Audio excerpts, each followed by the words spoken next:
Started. I am. Doug's ready to go. Everybody else ready? All right. Gil, why don't you kick it off for us and let us get going? Good afternoon. No one's gonna.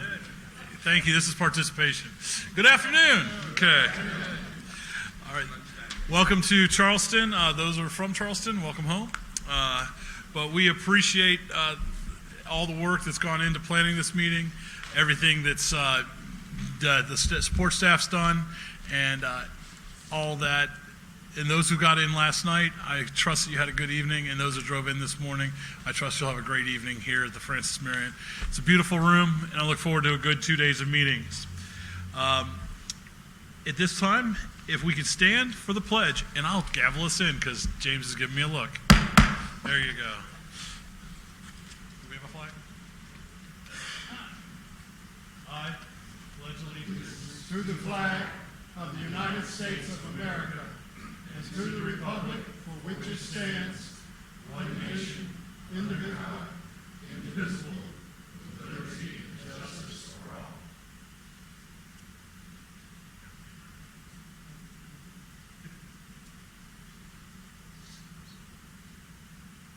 Oh, say, can you see by the dawn's early light what so proudly we hailed at the twilight's last gleaming, whose broad stripes and bright stars through the perilous fight o'er the ramparts we watched were so gallantly streaming, and the rocket's red glare, the bombs bursting in air, gave proof through the night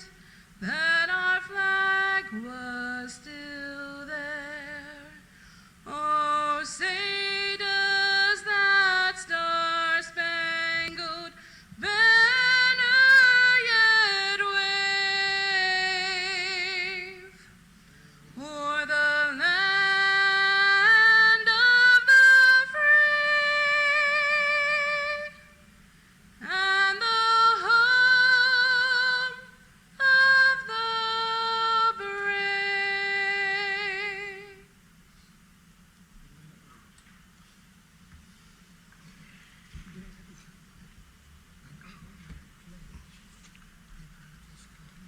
It's okay. So as we get ready to kick off these 2 days of meetings, I ask everyone pay extra particular attention to the presenters. We have some good information coming up, and those on the Waste Management Committee, there's going to be a lot of topics to go over at your committee meeting, and let's really keep in tune with that. Exciting information coming forward about the cleanup of Savannah Riverside, and that's what we're here for. Also, there's going to be some things that are going to be discussed that may come as kind of a surprise. Some fun stuff that may be interesting to, well, it will be interesting to every member around this table. So, today, I expect wonderful meetings. As always, I ask that you ask questions, you be engaged. If there's something that crosses your mind that you don't quite understand, don't be afraid to put up the tent card in front of you and say, let's ask the questions. I know we have people from EPA and DHEC here with us today, so thank you. I look forward to hearing from all of you. And if there's any questions or anything that I can do for you, please ask James. So, and with that, I will kick it back to James. I mentioned this afternoon. The A&O, yes. After this meeting, we will have an administrative and outreach meeting.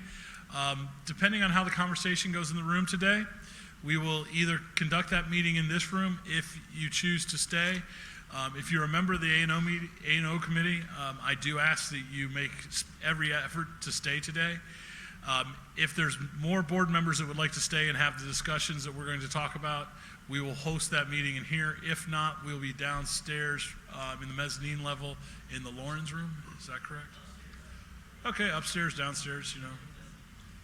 What? Level? I said downstairs, the mezzanine level. Yeah, but downstairs is not the mezzanine.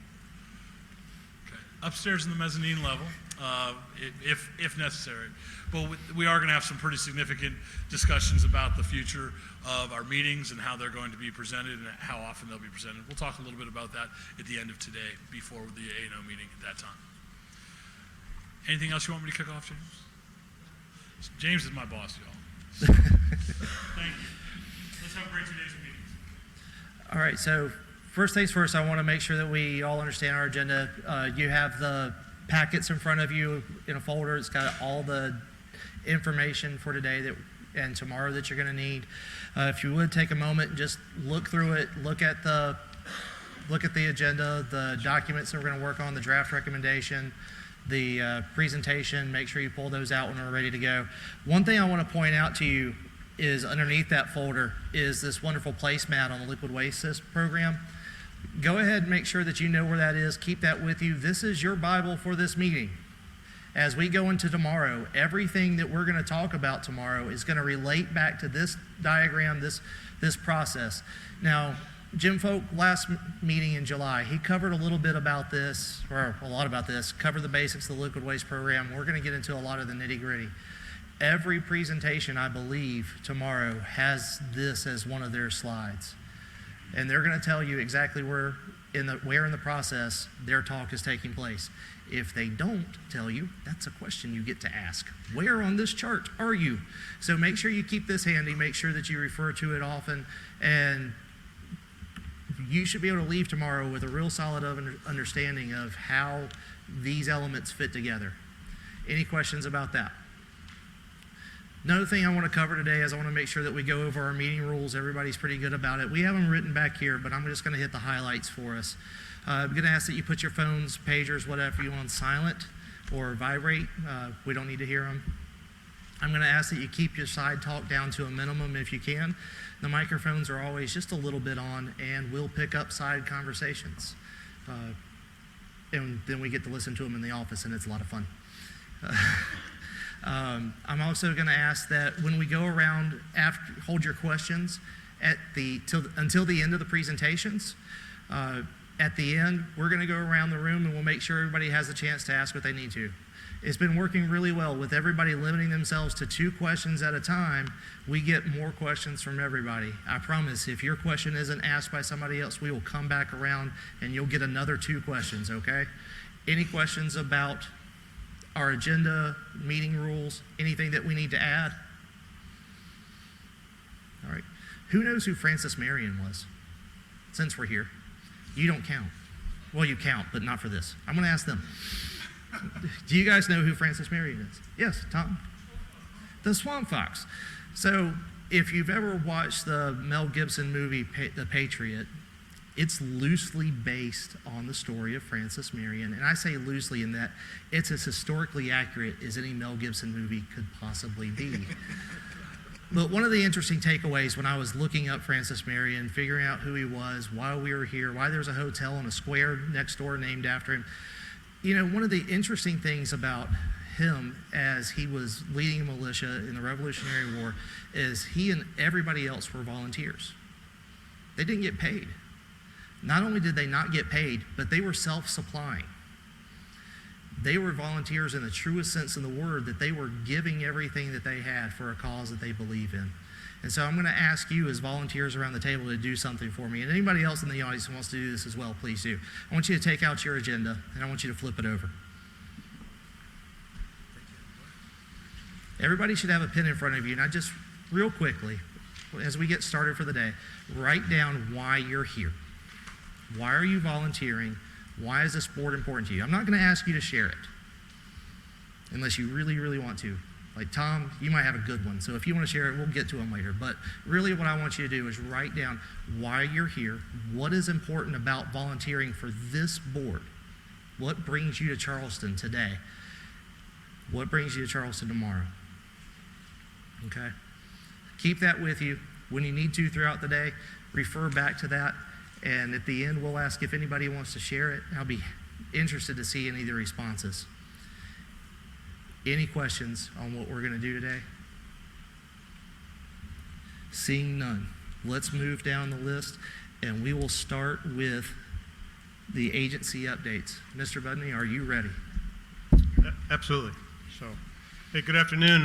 Great to be here in Charleston with all of you. Sorry I missed the meeting in August in North Augusta, but I was on a forced 2-week vacation in Alaska with my wife, so I just... Okay, maybe I'm not really sorry I missed the August meeting, but in addition to the operational stuff we discussed back in August, though, we had a number of other things going on. Joe Wilson came to visit us at the site, along with the director at NRC, so it was a good time to show those folks around the operations, a lot of it to do with the liquid waste program. I participated in the National Cleanup Dialogue in Paducah, where we had EPA and state regulators there with DOE. So give me a chance to get out there and meet some folks I hadn't met, especially in the EPA. Ike White visited with us in mid-August, in part to celebrate the successful operation and closure of the ARP MCU mission. And then I got back in time and went to DC for a week we had a field managers conference and then the National Cleanup Workshop and also an event to celebrate the 30th anniversary of environmental management. The other thing that we're preparing for next year is the 70th anniversary of SRS.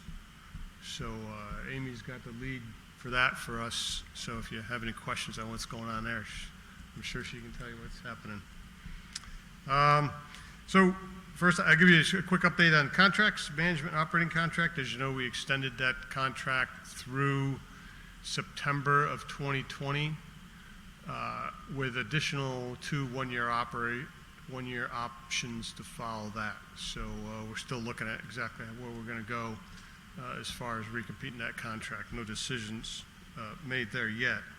The liquid waste contract was extended also through September of 2020, so SRR will continue to operate the liquid waste for us, and we are at the front end of working on the solicitation for what we call the integrated mission contract, integrated mission completion contract, and that'll replace the liquid waste, and perhaps we're considering moving some other work onto that contract to synchronize it with the liquid waste operations. So we're working hard to get that solicitation to occur on schedule.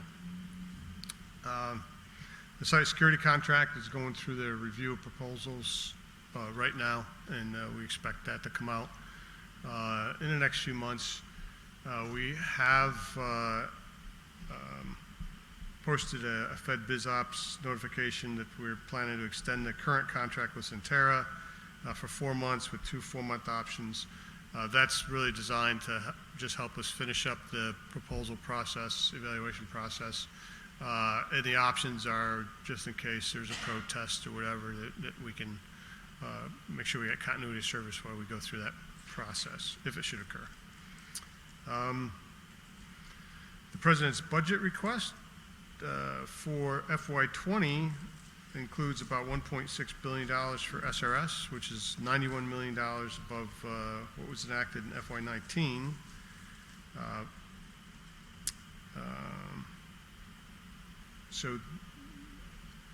And that's the President's budget request. We also have a House mark that's about $20 million less than the President's budget request. And we have a Senate mark that's about $20 million greater than the President's budget request. And so we'll all be waiting to see what happens in conference as they go to sort those issues out. So, nuclear materials program continues as we have all year, processing 3 streams of material: the high flux isotope reactor, fuel known as HIFER, the material test reactor fuel, and the target residue material from Canada. HB line is being laid up into a state similar to before the NSA alternate fuel stock number 2 mission work. We should have that HB line laid up by the end of the year, and that'll reduce our S&M costs for overseeing that line on top of the H Canyon. Elk area continues to receive domestic and foreign research reactor fuels, and K-Area has supported the removal of the 1 metric ton of plutonium from South Carolina and continued PU downblending operations. In 235F, we have suspended removal of PU 238 as we're looking to determine the way ahead to get to cold and dark status and satisfying a Defense Nuclear Facility Safety Board recommendation in that area related to fires and how much material is in there. We think we have way ahead on that. Michael and his team are writing up a plan that we'll submit to Ike and say, here's the steps we want to go through to get this DNFSB recommendation closed, and then take care of the canyon, not the canyon, 235F long term. Of course, what we do there, again, depends on funding going out, but we're focused on getting it to cold and dark, and we think we've got that fire issue resolved. So, DWPF, we poured 35 canisters this year, so things going well there, and they're poised to support the startup of the salt waste processing facility. And they've done, the requisite double stacking in the glassware storage buildings too. I said before, ARPMCU has been shut down. We did that. It was a very successful pilot program. It was designed to run for 3 years, ran for 11 years, and processed almost 7.5 million gallons of salt solution. So we've shut it down, doing the flushing that has to be done, and then working to do all the tie-ins between the liquid waste system and SWPF, and we're looking about November 19th to have all those tie-ins ready to go. So as soon as SWPF is ready gets permission to start up, we'll be ready to go, and the tank program will be able to send material to SWPF. Saltstone facility is also in standby and awaiting accumulation of feed in tank 50. Obviously, we're not producing any feed at the moment because we shut down ARPMCU, but they processed about 730,000 gallons of salt solution in FY19. Evaporator operations have continued and reclaimed over 1.4 million gallons of space this year. Tank closure cesium removal project, the system itself worked as predicted. We processed over 200,000 gallons of material through the ticker, but unfortunately the pump that's down inside the tank for dissolving the salt cake solution failed, and it's a complicated effort to replace that pump. The material we were dissolving in the tank proved to be much more difficult to dissolve and prepare as feed for ticker than we'd anticipated. It's a very hard material called Burkite, and essentially we wore the pump out trying to get it dissolved. But we think we're okay there on tank 10. We think we did enough to prove the system, and we'll be working on transition to tank 9, and then we'll go about taking care of the Burkite via other means in tank 10. Saltstone Disposal Unit 7 is coming together. I was out there the other day. We just got one section of the wall left to go. And then we've completed the mud mat for SDU 8, and we're starting the site prep for SDU 9. So everything's going apace there. And we're still making good progress on the salt waste processing facility. I think they're doing their design capacity performance test right now, which is one of the requirements per the contract, and then working on all their proficiencies, training, and drills to be ready to go through the contractor OR and then the department's operational readiness review later this year. Solid waste program, 2 True Pack 2 shipments went out to WIP and were disposed of there. And we're working to get, we got a couple True Pack 3s that we got to get shipped out there before the end of this year, because our license to ship those containers expires by the end of the year. Soil and water cleanup. We've completed the Sea Area Groundwater Edible Oil Injection Campaign. So it's going to promote bacterial degradation of contamination from lower concentrations of solvents in a groundwater plume there. And we'll monitor that for about 5 years to see if the injection was successful in treating the solvents. And in the G area oil seepage basin, remediation has been accelerated by a year from September 2020 to the fall of 2019. And DOE, EPA, and South Carolina DHEC have selected backfilling the basin to a natural grade with clean soil, and then putting a vegetation cover over that. So it's good to see a project get accelerated by a whole year there. And the lab's been doing a great work. There is a lot of focus on the lab about getting science more involved. No final decisions have been made there, but we get a lot of visits by folks from science looking at the lab and figuring out how they can get more involved in the operation of Savannah River National Lab and ensuring it's got a really long-term enduring mission for the whole department, not just EM. So that concludes my update, subject to any questions you may have. Around the table. Dave. Dave Isley Cap. Thank you for that, Michael. That's good news on the 235F that you think you've got to where you need to be to button it up. But then, you know, the question would be, how are the regulators? Are they in agreement that you've done that? Oh, and here are the regulators. So I'll go ahead, Susan. Well, I think we're just about to start those discussions, right, about how we do that, because it depends on how much. We have to do some computer-based analysis about how much PU-238 is left in there, what its decay chain is, and I think the concern, correct me if I get this wrong, but the concern is how much lead could end up being created as it goes through its decay chain, and you got to make sure you meet the limitations for the water after that.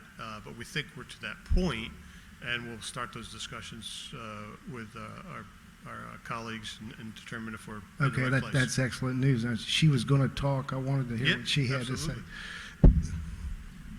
This is Susan Fulmer, DHEC. I was just going to say that they have approached us to schedule a meeting, and we have something scheduled for the end of October to talk about it in more detail. So, you know, we don't have details yet, but we're looking forward to those discussions. So the end is in sight. You're optimistic. You can get there. Okay, hopefully. I love that word. Thank you. We haven't showed her the analysis yet, so I wouldn't put her on the spot as saying that they're in agreement or anything. We got to show them some numbers. Okay. Fair enough. Gil? Mike, thanks for that update. I have a question, and it may just be my mind. The integrated mission solicitation.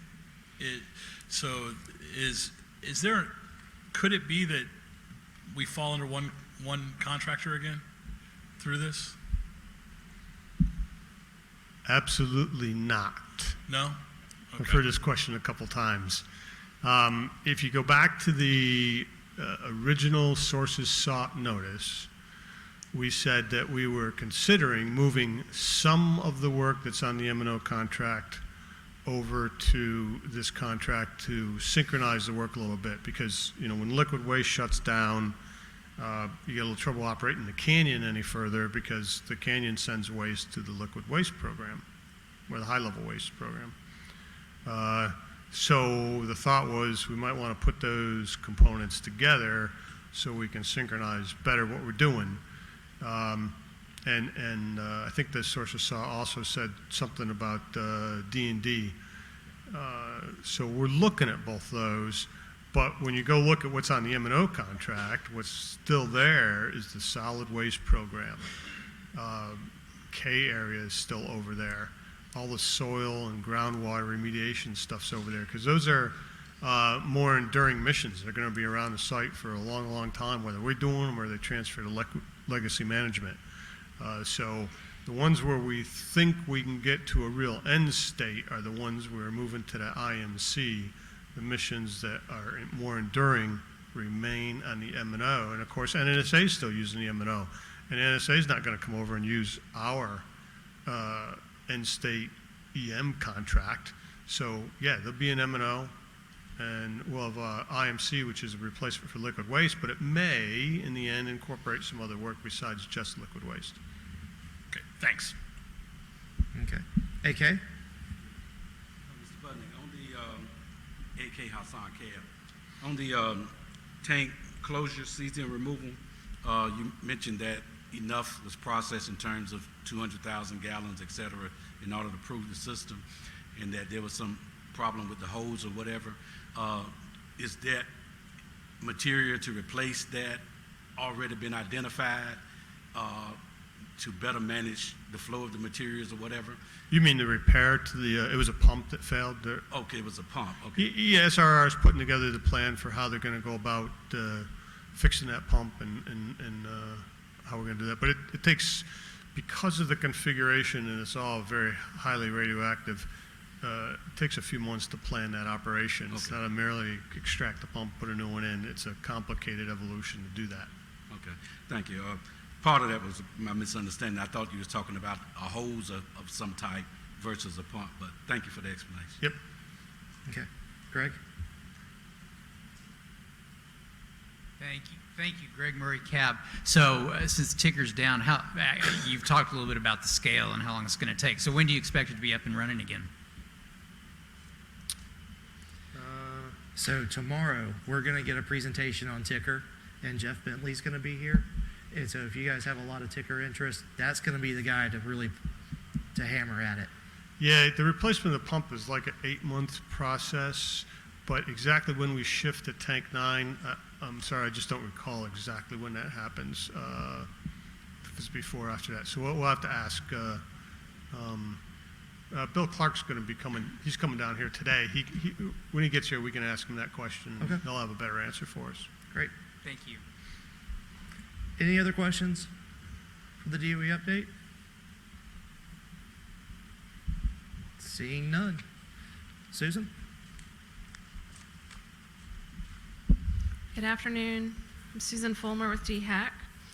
Just got a few soil and groundwater updates for you this afternoon. For the ECOD's N1 Central Shops scrap lumber pile and 690N operable unit, DHEC issued a monitoring well approval for a pre-work plan characterization sampling, and we've received notification that that work began August 5th. For the chemicals, metals, and pesticides, or CMP pits operable unit, DHEC gave approval for the installation of 2 groundwater monitoring wells, and we received notification that that work was beginning in September 9th. For the wetland area at Dunbarton Bay, the ash removal of the north ash removal area and zone 1 of the south ash removal area has been completed, and SRS continues to update DHEC and EPA. Grading and stabilization will be completed by November, and the department has a site visit scheduled to look at that area for early October.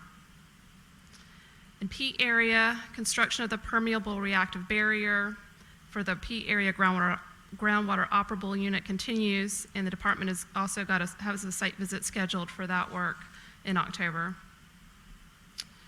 A document for you to take a look at, the 6th 5-year remedy review for operable units with native soil covers and land use controls was signed by DHEC recently. That was forwarded to EPA for their signature, and then once those signatures are finalized, that report will be available to the public. And notification will be coming out soon. It'll be an environmental bulletin to let you know that the 6th 5-year remedy review for operable units with groundwater remedies is going to be conducted. So stay tuned for that. Any questions? Any questions for DHEC? No? Got I off guess I easy told you all you today. needed to know. Oh, there'll be questions, just not. There'll be questions, just not yet. So we do have an EPA representative here today, and Craig Van Treese. We had to talk about the name because apparently I pronounce things like a Southerner, and that was wrong. But you're not going to be able to give an update today, but he's here to answer any EPA questions if you have any. So if anybody has an EPA question now, we can go ahead and put that out there. And hi, I'm Craig Van Trees. I'll be glad to take your information and report back.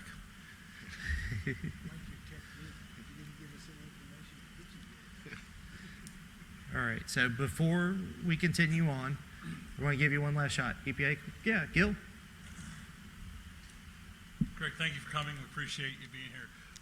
Up until your budget was severely slashed, we used to see y'all fairly often. Has anything happened on Savannah River site in the last 24 months that EPA has been aware of that that the Citizens Advisory Board should know about? Gil, that's a great question. I will get with Rob Pope and John Richards. And Kyle Bryant should be here later today. He's coming from another site. And I will relay that back to them and find out if there's anything we do need to let this board know. Appreciate it.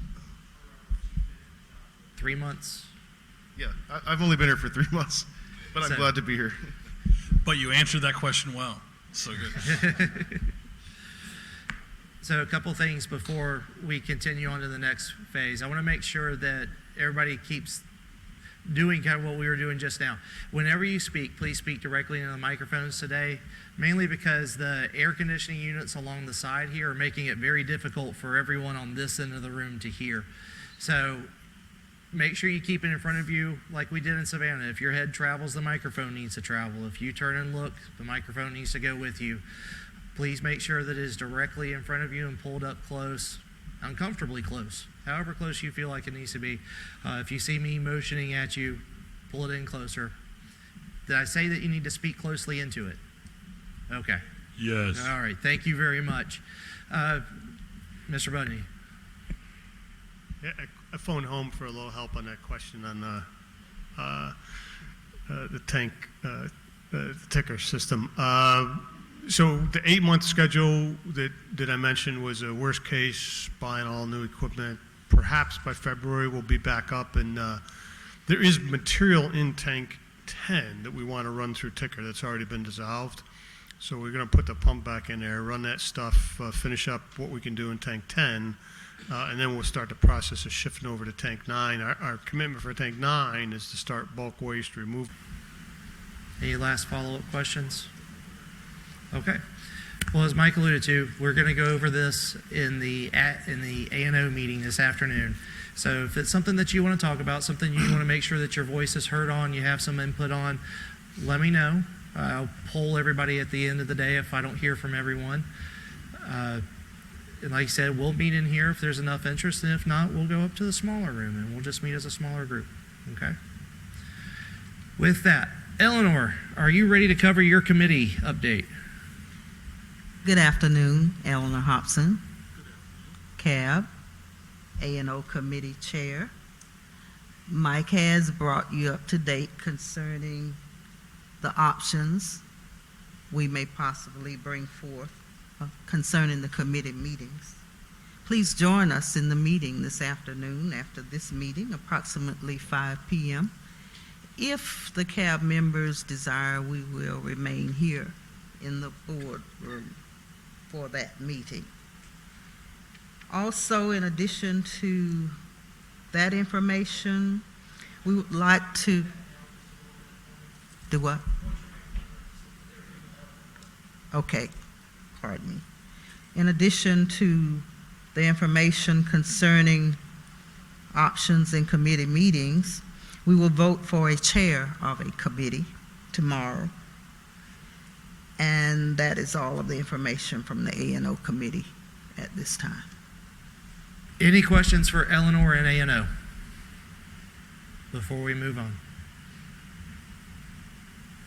Okay, let's move on to facilities disposition and site remediation. Betty, it's your time to shine. Good afternoon, Betty Cook Cab. I'm actually filling in. I'm vice chair for Joyce Underwood. She moved to North Carolina, so she had to resign her position, and we are going to vote on a new chairperson, I think, today or tomorrow. So I just appreciate y'all. Our main focus in the facilities committee is to monitor like groundwater, the soil, any kind of environmental issues, and to hopefully inform the public of how Savannah Riverside is a safe place to work, and the people that live in the area and the workers there. And so our main focus is that we do have a recommendation on the table that we're going to be looking at in November, and appreciate everybody. And I'd like to add one tiny fact when he was talking about the Francis Marion be a swamp fox. How many of y'all remember the dance, the Charleston? It was actually started here in this hotel, in this ballroom, the Charleston dance. I thought that was a little tidbit of history. Thank you. Y'all have a good day. That'll be on the list of things I don't demonstrate today. Up next for any questions for FDSR before we move on? Seeing none. Charles, are you ready for nuclear materials? I am ready, thank you. Charles Hilton Cab from Nuclear Materials Committee. We currently have 2 recommendations that have been forwarded to DOE. We're waiting response on. One of those deals with continued operation of H Canyon. The second one deals with 235F. We have an idea that we will receive favorable responses from DOE on both of those. However, we have not heard anything officially. Later on in this meeting today, there will be another recommendation presented to the full board for consideration. You do have a copy of that in your package. It concerns downblending. Just to briefly introduce it, downblending is operating 1 shift a day with an expected completion of 2046, I believe. The CAB is, or the Nuclear Materials Committee is recommending to the CAB that we ask DOE to go to 3-shift operation on that and complete this at an earlier date if possible. So that will be under consideration at the conclusion of the meeting today. Questions for nuclear materials? Seeing none. Narinder, would you like to talk about waste management and the closure recommendations that you want to bring forward? Narendra Malik, with the Waste Management Committee, we had missed the meeting in June. We had a meeting, but we couldn't do anything because we didn't have a quorum, and we had to cancel the meeting in August because a lot of people did not do the RSVP. So James thought that they are not coming, so what's the use of having a meeting? In these 2 meetings, we were planning to discuss 2 responses from DOE for 2 recommendations, and they are positive responses. And we wanted to send it to full board for accepting those responses. This morning at the executive committee meeting, I brought it up again, and I think the members of the executive committee have recommended that I put it for full board to consider and to vote on it to accept the recommendations, responses from DOE. And I think, James, are we going to discuss this afternoon, those 2? Yes, and then we'll be working on that, and I'm glad that that will be over. And as this afternoon, we'll be discussing about the quorum, and I wish we can do that so that we don't miss any committee meetings and get the business going on. Thank you. So make sure, I know we don't have a lot of time this afternoon for you to read the recommendations or the responses, but it's 356 and 357. They're both online. They were passed in 2018. If you have trouble finding them on our website, please let me know. I'll be happy to show you where they are. All you need to do, though, please take a moment, read through the recommendation, read through the DOE response, see if you agree with it. If you don't get to it today, make sure that you do it tonight as homework in preparation for your vote tomorrow. Yes, sir. Greg Murray, Cap. Just real quick, I guess a process question. So say we vote not to accept the recommendation. or the response, I guess more appropriately said response. What if we vote not to, can we do that? What's the? To vote not to close it. So Yeah. what would happen there is we would keep it open. If there are lingering questions, if there's reasons why you don't want to close it or you're unsure about, let us know, and we can go back to the department and ask those questions, find out what it is that is holding it back. And you want to elaborate on? Yeah, sure. Michael asked DOE, if the cab chooses to, if you vote on it and you say, no, you're not ready to close yet, it goes back to the committee to work on. So it's no different. Okay. The only thing the executive committee discussed and as DDFO has said, yes, you can do that, is because we couldn't meet quorum in the waste committee, the chair didn't want to leave the cab's response to just linger on. He wanted to bring it forward, so it's a little bit out of the norm. I think it's an innovative way to use it. There's nothing prohibiting it. And if the cab decides after you deliberate on it today, no, there's some additional questions the department needs to give you, you'll vote no, and it'll go back to the committee to get the answers. Okay, thank you. And Greg Murray, CAB again. So I'm assuming, but I wasn't necessarily specifically referring to the one we're doing, these two that Narendra were talking about. But in general, I'm assuming that's the process. Yes. This could be any recommendation. Yes, sir. Or any response. Okay, thank you. Gil? Greg, you bring up a really good question. It's maybe a little out of turn here, but the question has been asked before. If we vote to close a recommendation after we receive a response from DOE. We've had good discussions about it. If there's a need, if DOE doesn't answer the question or doesn't answer the recommendation, we can ask for clarification.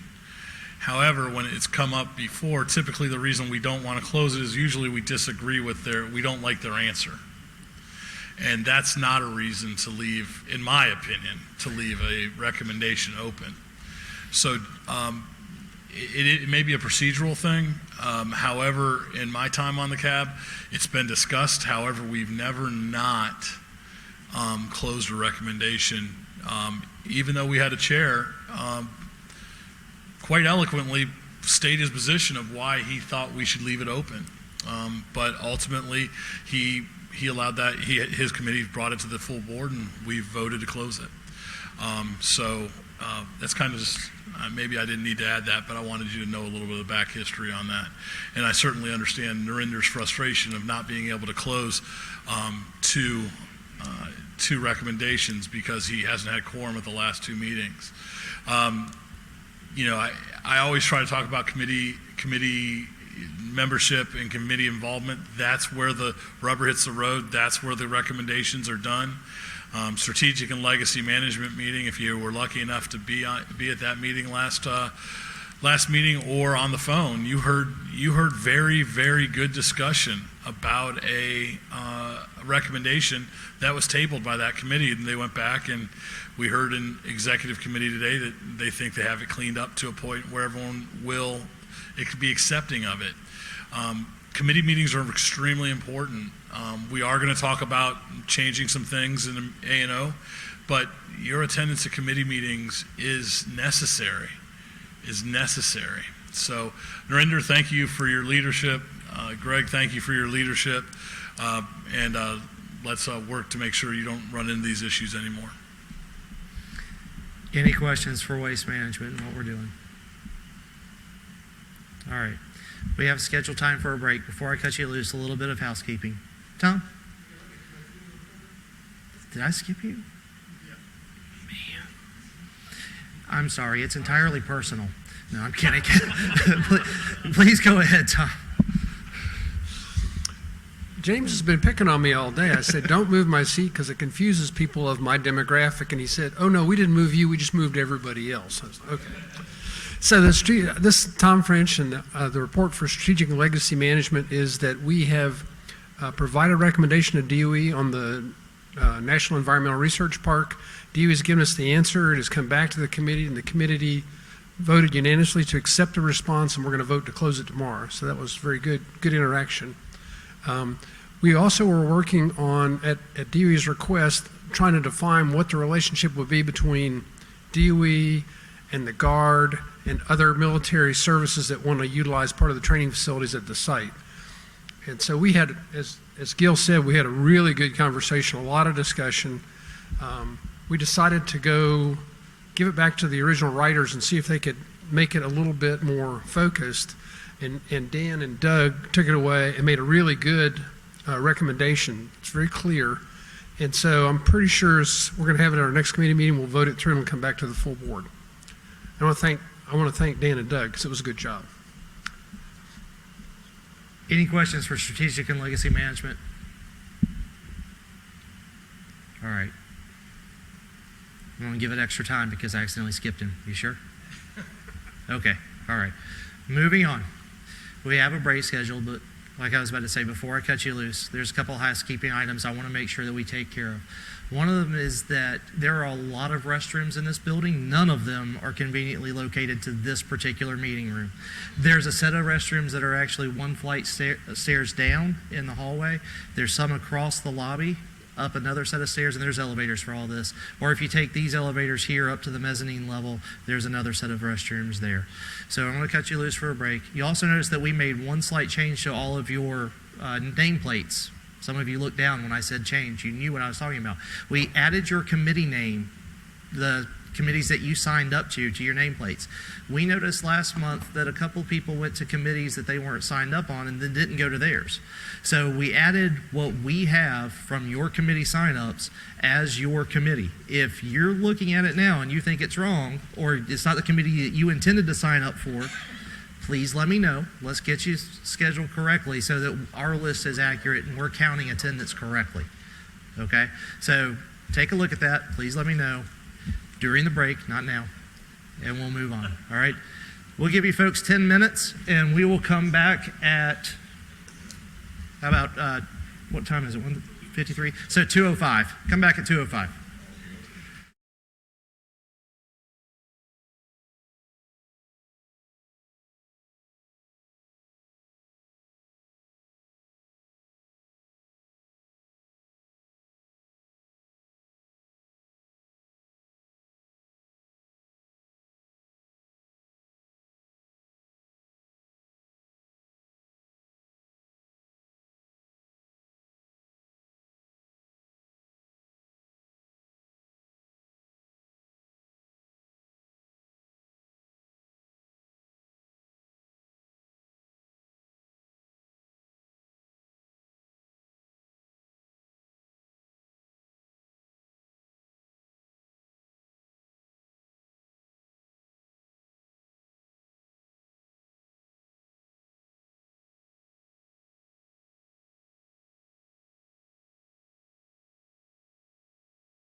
experience has been environmental and waste management. So this is a little outside my area of expertise. So bear with me today. I do have some help in the audience. A lady from the Savannah River National Lab, Elise Fox, is here. Elise, you can just stand up real quickly.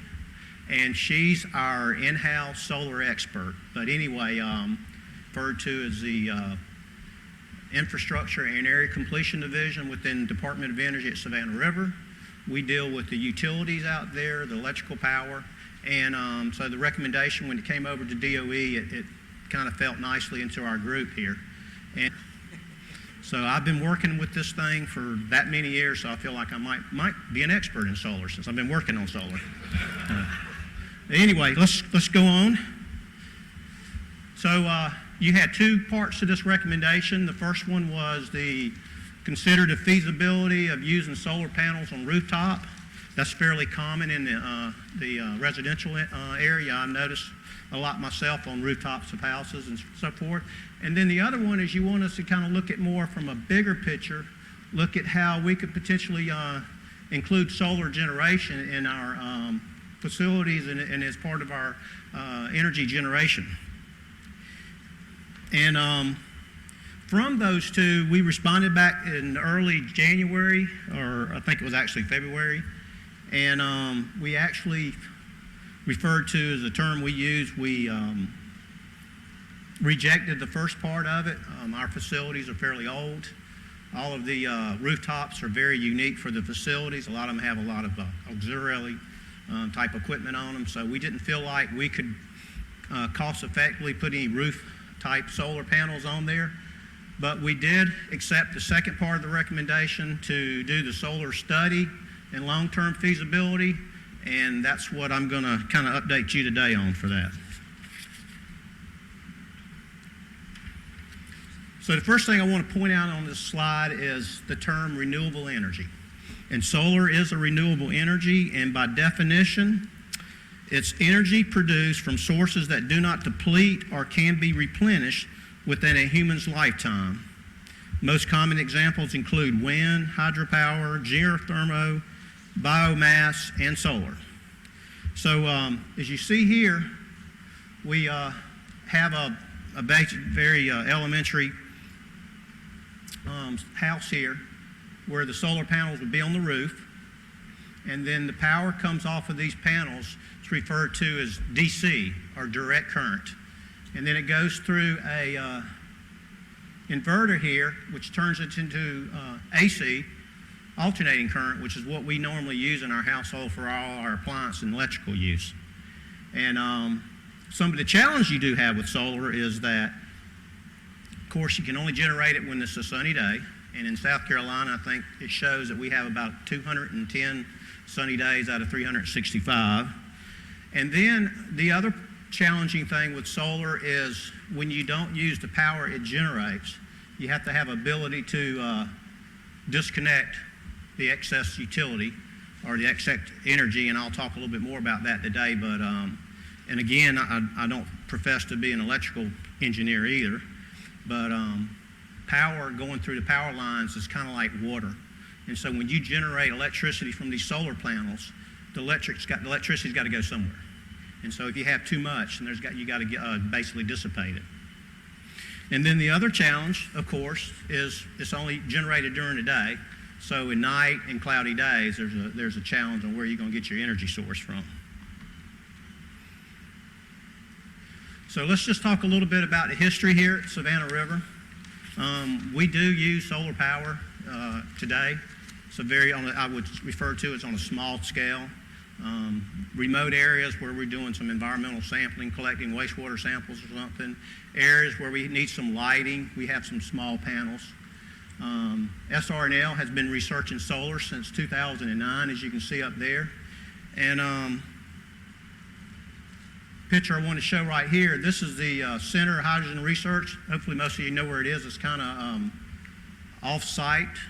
It's part of the, we share it with, I believe, Aiken County. But this here is a large solar panel that actually pivots. It moves with the sun, and then you can see some other solar panels here.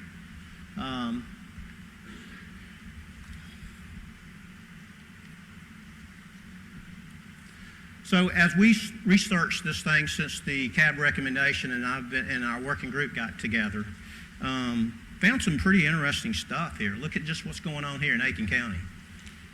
We got 1, 2, 3, 4, 5, what we refer to as utility scale solar systems here in in Aiken County alone.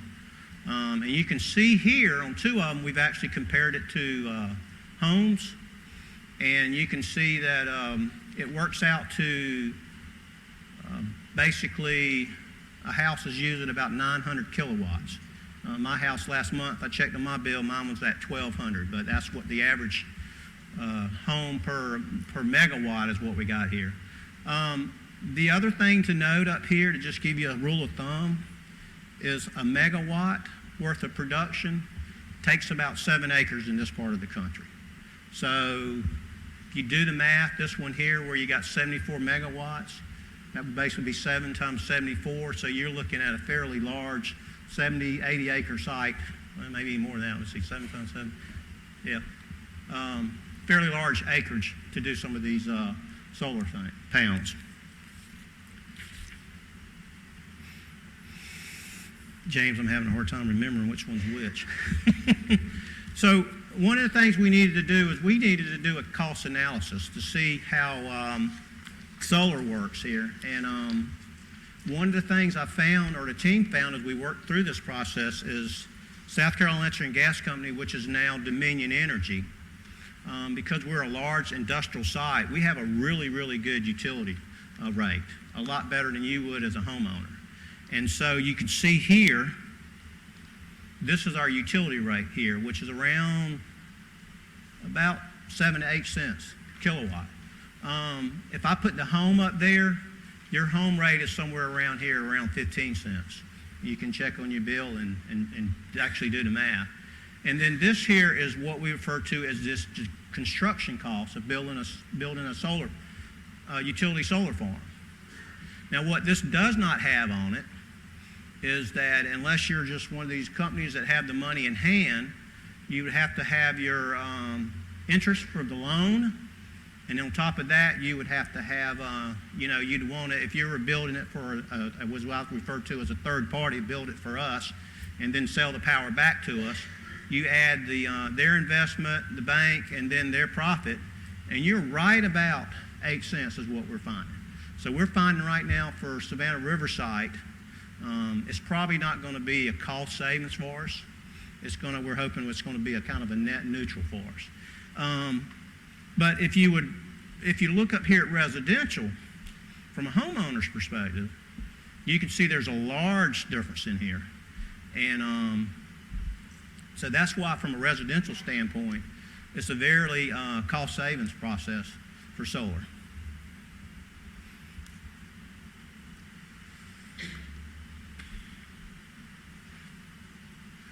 So for solar generation here, we wanted to get you up to where we are, as referred to a minute ago. Energy cost is one of the things we need to look at. And as I mentioned a minute ago, we're looking at net neutral here. But one of the other things we need to look at for us is that these energy, what we refer to as battery storage, energy storage, I guess is another term we look at it. And what's going on there is that solar by itself would help us during the summer months when our peak demands in the afternoon, as much of you can probably appreciate when the air conditioning's on. But in the winter months, when we have shorter days, our peak demand is actually before the sun rises. So that's where battery storage would come into effect, because then the solar would, in the afternoon, charge the batteries, and then in the morning before the sun came up, we would be able to use the batteries until we were able to get the sun up and start doing the solar. But where we are at Savannah River through the study up to now is that we believe we would pursue what I refer to as utility scale solar. So basically, we would have some property on site, and we would build a farm, as I call it, of a lot of panels. And as I mentioned before, 1 megawatt is roughly about 7 or 8 acres. we're looking at somewhere maybe potentially around 10 megawatts. So we're looking at about 70 to 80 acres on site. So we'd have to clear that land, and then that field would basically be hooked up to some power lines that then would bring it into the site for use. And I'll talk a little bit more about that. But as we at the Department of Energy, we would go these two options right now where we believe. We'd go either what we refer to as a third party. Right now we refer to as an energy savings performance contract.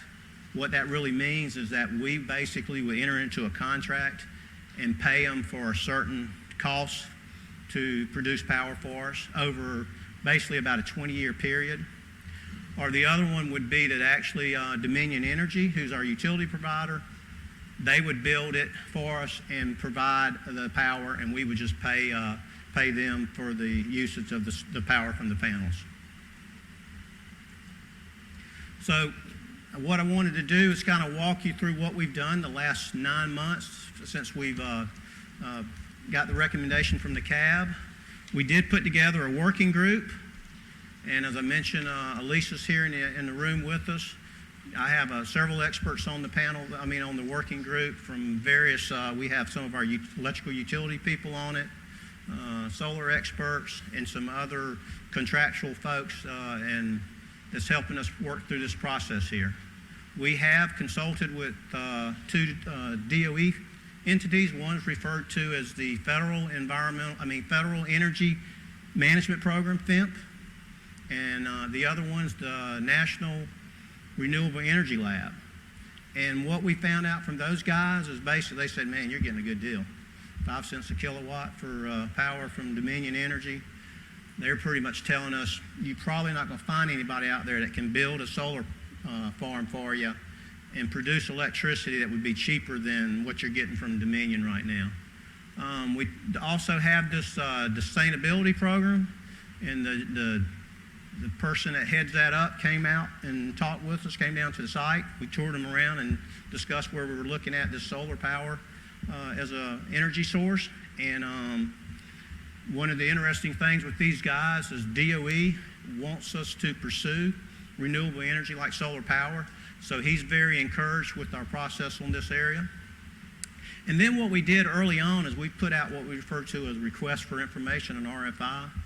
And if you're not familiar with what an RFI is for the federal government, what we do is if we're getting ready to go, let's say we're going to go build a building or something, and we want to kind of understand who can build it for us and what suggestions they may have on building it, we would put that information out in this proposal, and then we'd get information back on hey, we'd like to be part of maybe building it for you, or so forth. So what we did here is we asked for information on people who could provide energy savings initiatives, potentially looking at solar, and then we also had a part B to it, which we were looking at collaboration with the Savannah River National Lab.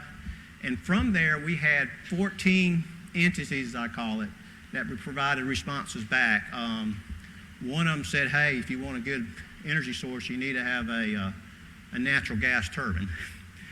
Some of them basically sent back and said, yeah, we could build you some of the solar companies said, yeah, we can build you a solar farm if that's what you want. So anyway, we kind of had mixed information on that. There was a couple companies we thought were going to be able to provide us some good information on that, and they did not. We didn't hear from them, so we kind of felt like that our RFI we didn't really get a whole lot out of it. Anyway, during that same time frame, we've been working with Dominion Energy. They understand, that we'd like to have a solar field as well, and so that we've been continuing to work with them. We're in discussions with them. It's a little early in the process, but we're also right now we may get something from them as well in this process.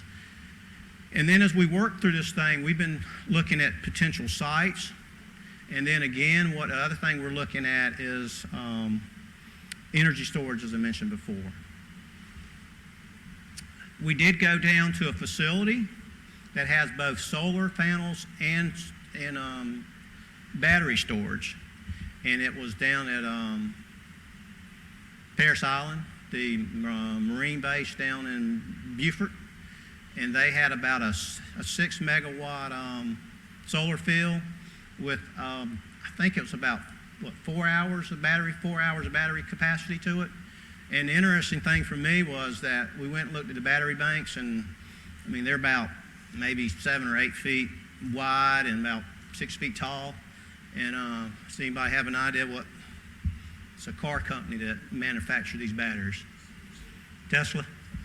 So they were Tesla batteries. So again, just something I learned along the way is that's really where the technology for the battery capacity is coming from. Lithium batteries is the car industry. So they're continuing to work in that, and that's where we'll probably, the solar industry is going to really benefit from is the automotive as we get into the battery technology and get more efficient batteries.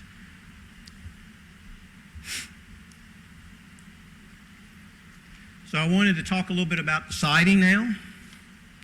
So you see right here, this is a kind of where we're leaning toward. This red area here is about 100 acres. And right up here is the badge office, if you're familiar with A area. This is to the west. If you go down, this is road 1A that goes by the front of the National Lab and the badge office. Go down here, and this is 125, goes up from Jackson, is right here.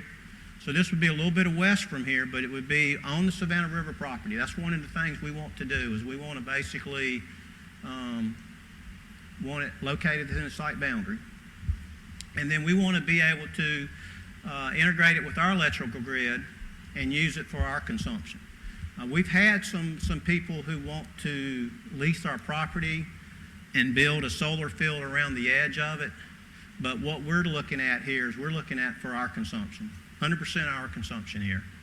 And one of the challenges we're going to have is we want this thing to support our peak demand. Our rate is really good, but one of the things our rate has, it has what they call a peak rate. I don't know, I actually have a utility company of my residential house that has this peak demand, and I get frustrated with them because their peak demand in the summer is from 4 to 7 in the afternoon. Well, it's where you got your air conditioning on, so you're going to use your peak power there. I mean, I'm like, they go, well, it's your choice. I'm like, oh, well, I'm not going to be hot in the afternoon. But anyway, we get charged for what we call a 15 period. The most electric we use in a whole month at any given time, we get charged that 15. So what we want to do is we want to reduce that peak demand. So in other words, during those peak days, like in the summertime, we can pretty much work it, because in the summertime we'd be able to have solar panels working. They would actually generate electricity for us at that point in time while we're using our peak demand. But in the winter months, we still have a challenge. And then, of course, we're going to have to be challenged with everybody else on this process, as we're going to have to go through the environmental permitting on this. One of the other things that was interesting in this thing is that there is this thing called interconnect application. And as I mentioned earlier, when you go and plug in solar and you generate this electricity, utilities company got to understand where the power is going to. So this interconnection application, as they refer to, is a fairly lengthy process that goes through the South Carolina Public Commission, and they have to go evaluate how they're going to have this large solar field integrate with their grid, and that's about a 16-month process. So this is not going to be a quick process for us as we move down this thing, and that's going to be another one, a challenge. And right now, one of the interesting things is that residential is in the same process as industry. So everybody gets in the same line, and you pretty much, first come, first serve. And right now, we're being told that Dominion Energy believes there's over 4,000 entities that are waiting for that process. So we could potentially be years from getting one just from that process there. So let's just talk about where we are and where we're going. Again, today I was just providing you an update. We're not through with the recommendation. We're still studying this for you. And so we do want to finish our site selection. We have 3 sites we're considering. The preferred site is the one I just showed you about. There is a fairly lengthy process we do on site for site selection. We got to look at a lot of considerations. Security is one of them. Environmental, as I mentioned earlier, is another one. And then we got to figure out what kind of contractual contract we're going to go into. As I mentioned earlier, we would go down on what we refer to as a request for proposal. If we go through a third party, referred to as energy savings performance contract type approach. And then there's Dominion Energy, which is the other option that we're pursuing right now. And of course, there's others. I mean, we could buy us a solar panel here, but quite frankly, when we're a Department of Environmental Management and we're trying to clean up the site, and the fact we're getting a really good deal on electricity right now, that's probably not one of our options. Anyway, we're going to have to, at the end of the day, have to evaluate the cost of this. I mean, if we're basically getting a really good deal with our electric rate today, solar's got to somewhere be where we are on that scale. Otherwise, it's going to be challenging for us as the Department of Energy to justify solar today. Some of the interesting thing though about it is it's very popular right now. And again, I mentioned before, it's renewable energy, so it has a lot of pluses in the environment. And I'm pretty optimistic today that we'll come back with you at a later date and tell you we're entering into some type of contract, hopefully with an entity to pursue the solar. And as I mentioned a minute ago, we're looking at putting it up there somewhere around the A&M area. And we're looking at about a 10 megawatt facility, and that facility would basically encompass about 70 acres worth of solar panels, and it would tie directly into our grid, and that's kind of where we are today with the study. And with that, I can take some questions. Carl, I saw yours first, so let's start with you. We'll go around. Yeah, Carl Steen. Can you hear me? Yes. Okay. Carl Steen, CAB. During the about 10 years, I guess you've been involved in this, have you seen much technology pickup in efficiency? And I'm just speaking for a little bit I know, but yes. I mean, one of the things that's been really interesting is and actually during, remember Recovery Act days when the government infused a lot of money into the private sector to create jobs and stimulate the economy during that time frame. And remember, what was Solendrum, whatever, I can't remember, that solar company that kept coming up, they went bankrupt. Anyway, one of the challenges back then was the cost of building the panels were very, very expensive. And so that technology has come a long way. So the panel cost has gone down immensely. And we actually have still some viable companies within the United States that are making panels. We talked to a couple companies there, so that part of it has really helped on the cost standpoint of this thing. So yes, the technology has come a long way with the solar panels. Let's just go down the road. Candace? Candace Cave, CAB. I was wondering, are there any other environmental benefits of the solar energy other than it being renewable? As well as, are there any other challenges that you can speak on today? With a little bit of knowledge I have, and this would be my assessment of it, it's a renewable type energy. So for us, the sun, I mean, so from an environmental standpoint, the panels, from what I understand, we can actually repair them and fix them, so there's not a really waste per se, but the efficiency of the panels is pretty much deteriorate a little bit every year. And so after about 20 years, you would have to have new panels, and I'm assuming right now that the panels would be dispositioned as just as a solid waste. I don't think there's any hazardous waste with it. So from an environmental perspective, really it's just, you're taking up a lot of land. And so that land would just be pretty much dedicated to the panels because you can, everything underneath the panel is going to be in the shade per se. But it's a fairly, it's just a limited source because of the sun, but really from an environmental standpoint, it's a lot of good pluses. But I haven't really found a downside from a environmental perspective on it per se. This great job talking directly into the mic. With a lot of just the general energy side of things, and it's kind of a challenging time we have. The growth is fairly stagnant, so the utility companies are dealing with what they refer to as load management.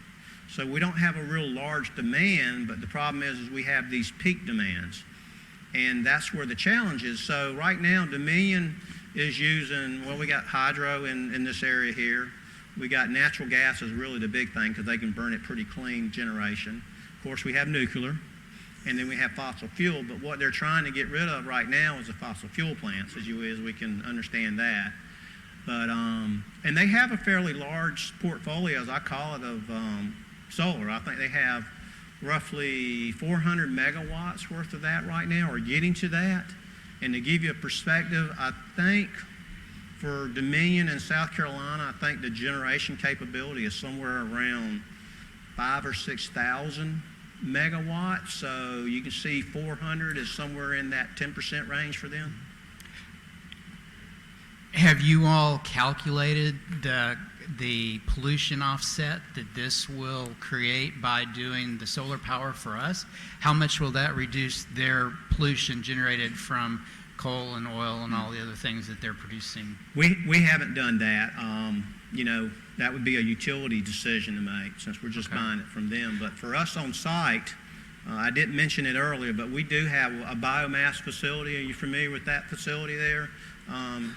It's generated, it's got a turbine, and they generate steam for steam use on site, but they also, as part of the steam generation, they produce electricity for us, and they can produce up to over 10 megawatts.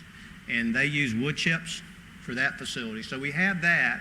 So we would basically, and this is my assessment right now, we basically would use that facility to generate power as we're doing today. Then we would complement that with solar, and then we would have some type of battery storage capability or some kind of other storage. And then we would reduce our demand from Dominion, who's producing electricity for us. And of course, by doing that, we end up having independence within the site, but at the same time, you know, we're taking power that's coming off the grid, that would go somewhere else, and potentially in Dominion, that would give them an opportunity to potentially maybe shut down a coal plant because other facilities like us are now being self-sufficient, and then they wouldn't need to generate all that power for the area. I would encourage you, and I hope when you do finally report to us, that will be part of your report. I think that's an important, it's not just cost. Right.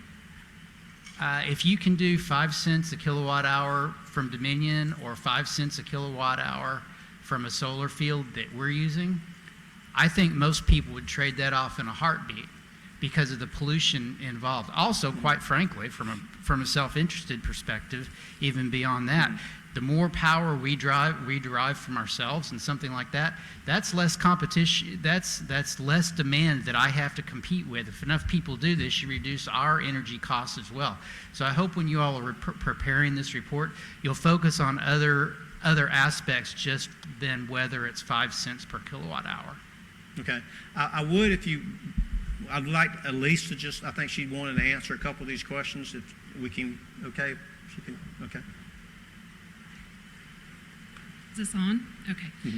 Just to help support Bert's question, the demand that the site has ranges between 30 and 50 megawatts at any given time. So if we're able to produce a 10 full megawatts from solar, it'll be equivalent to about 20% of the production from the power for the site, which is significant, and it's a very positive move forward.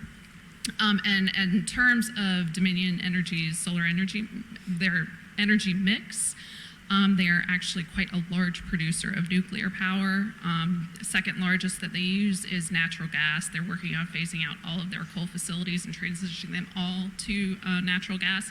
So like Urquhart, which is on Beach Island right next to the site, that feeds the site, that's natural gas where it used to be coal. And they also have about 20% hydroelectric. They have a lot of hydroelectric power, if that helps answer your other question on their energy mix. So. Thank you. Narendra Malik Cab.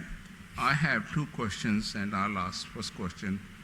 I was rather disappointed when our recommendation was shot down. That was written when we hear from local vendors, hey, we'll come and do solar power at your houses. So I was wondering if they can do it on our old houses, why it cannot be done at DOE facilities, especially when they're renovating the building. And another part on that recommendation was that why don't we use the area which is not being used close to the building to put solar panels. And I think hopefully when you revisit this area, please consider them to install solar panels in the buildings when they are being renovated and the areas which are lying empty. I'll just speak a little bit more on that part of the recommendation. As we mentioned before, on roofs, the solar panels would have to be structured to withstand storms. And then the solar energy from that particular building would then only benefit from solar, whereas if you use a utility scale, all the facilities can benefit from them. And then the other thing we need to remember is Savannah River is fairly broad. There's a lot of forest land out there, so there's a lot of distance in between the facilities. And then the other thing with Savannah River's facilities is that we do acknowledge they're old, and so we are doing some energy conservation, I refer to. Dave Bender's been to you, presented on the facilities. He mentioned to you, I think in the spring, cool roofs. That helps reduce the energy consumption. We also are using LED bulbs, replacing the old bulbs, which uses less electricity. And then our HVAC, as we replace the HVAC, we're replacing them with more efficient units. So we are doing things for the facilities, but with limited budget, as you can appreciate, going to cleanup, the buildings are, and I'm part of that infrastructure now, we get what's remaining out of the budget that's, after the priorities are set. And so it's a challenge. And so where we are right now is we can go spend a lot of extra money to put these structures on the buildings, or we can spend less money and get a bigger field type utility process and provide that to multiple facilities. So that was a challenge, and that's kind of why on that recommendation we decided to reject the first part of that. Hopefully that helps a little bit. Thank you. My second, it's not a question, it's just a suggestion. Instead of having a big 70-acre solar panel park, why don't we put some towers and put the solar panels on that? But before we do that, we have to do analysis about resistance to the wind and tornadoes and this and that. Mm-hmm. Can it be done, or would you like to consider that? I think what we like to do is let's see where we can get with the utility scale. And then as we go forward, if I keep up with a lot of this energy stuff, California has already passed a law that any house that's built after 2020 has to put solar panels on it.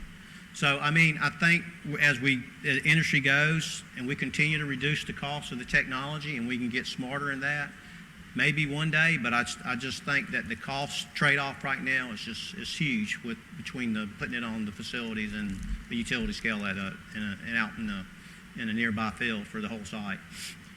No, my question was just consider putting towers and putting 5 to 6 panels on it, like we have a cell phone towers. Right. It will reduce the area, minimize the area. Instead of 70 acres, we might need 20 acres to do that. Okay.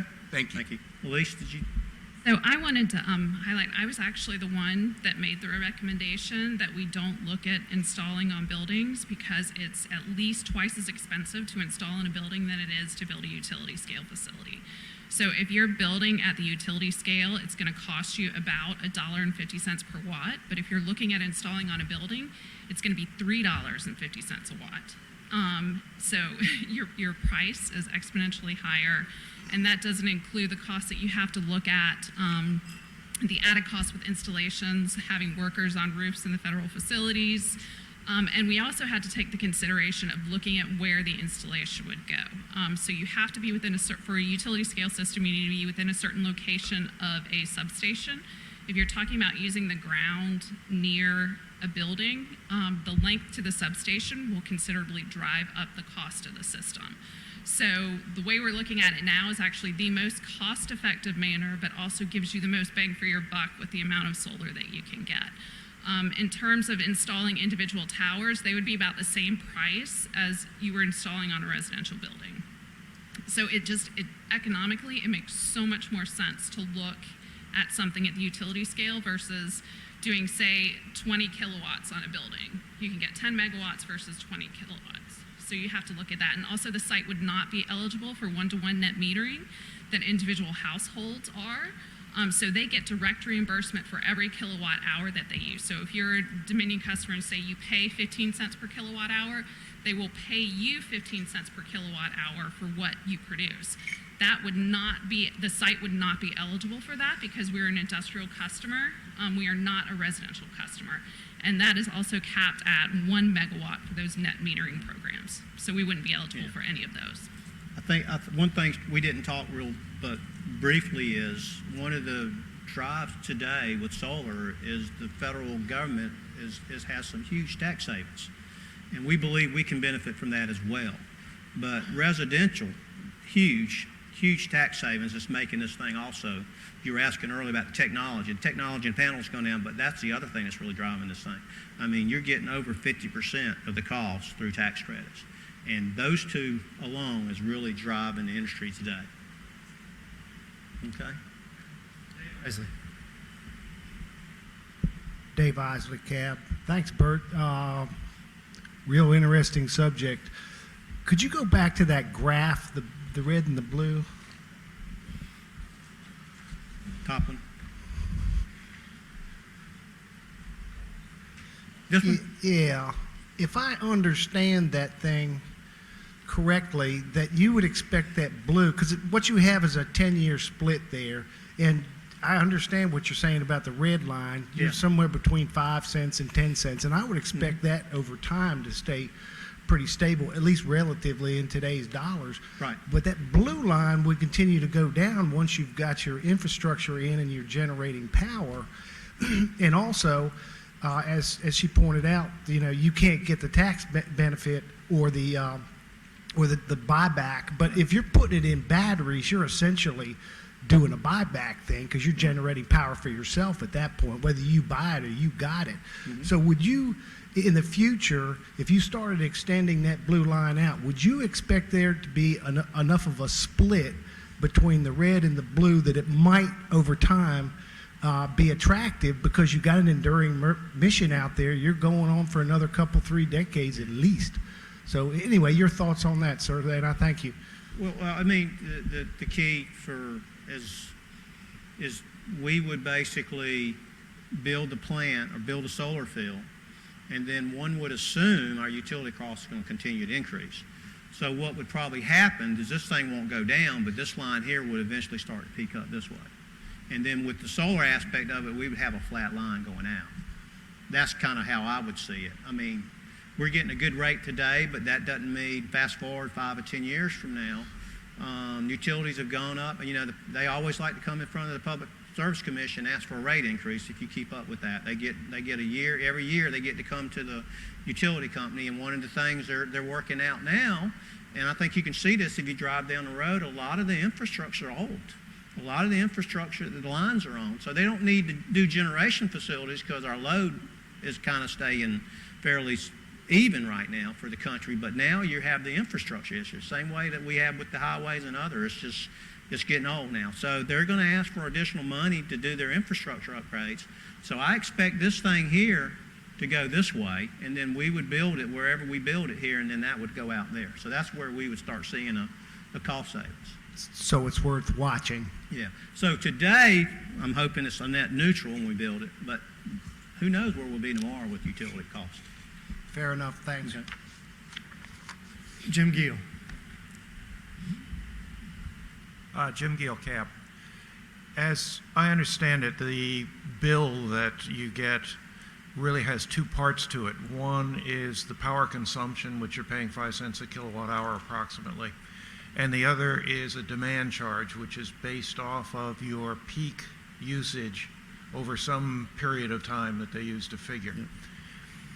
By implementing a multi-megawatt solar farm, that has the ability then to reduce your demand charge, because I think I heard that the peak demand occurs in air conditioning situations late in the afternoon. Correct. Where the solar farm could operate. How much of your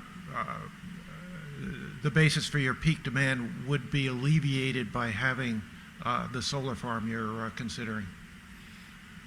You're where we're trying to go. So we have to figure out, when we put the the solar farm into place and what they're going to charge us, we got to go figure that part out, what we can do on peak demand.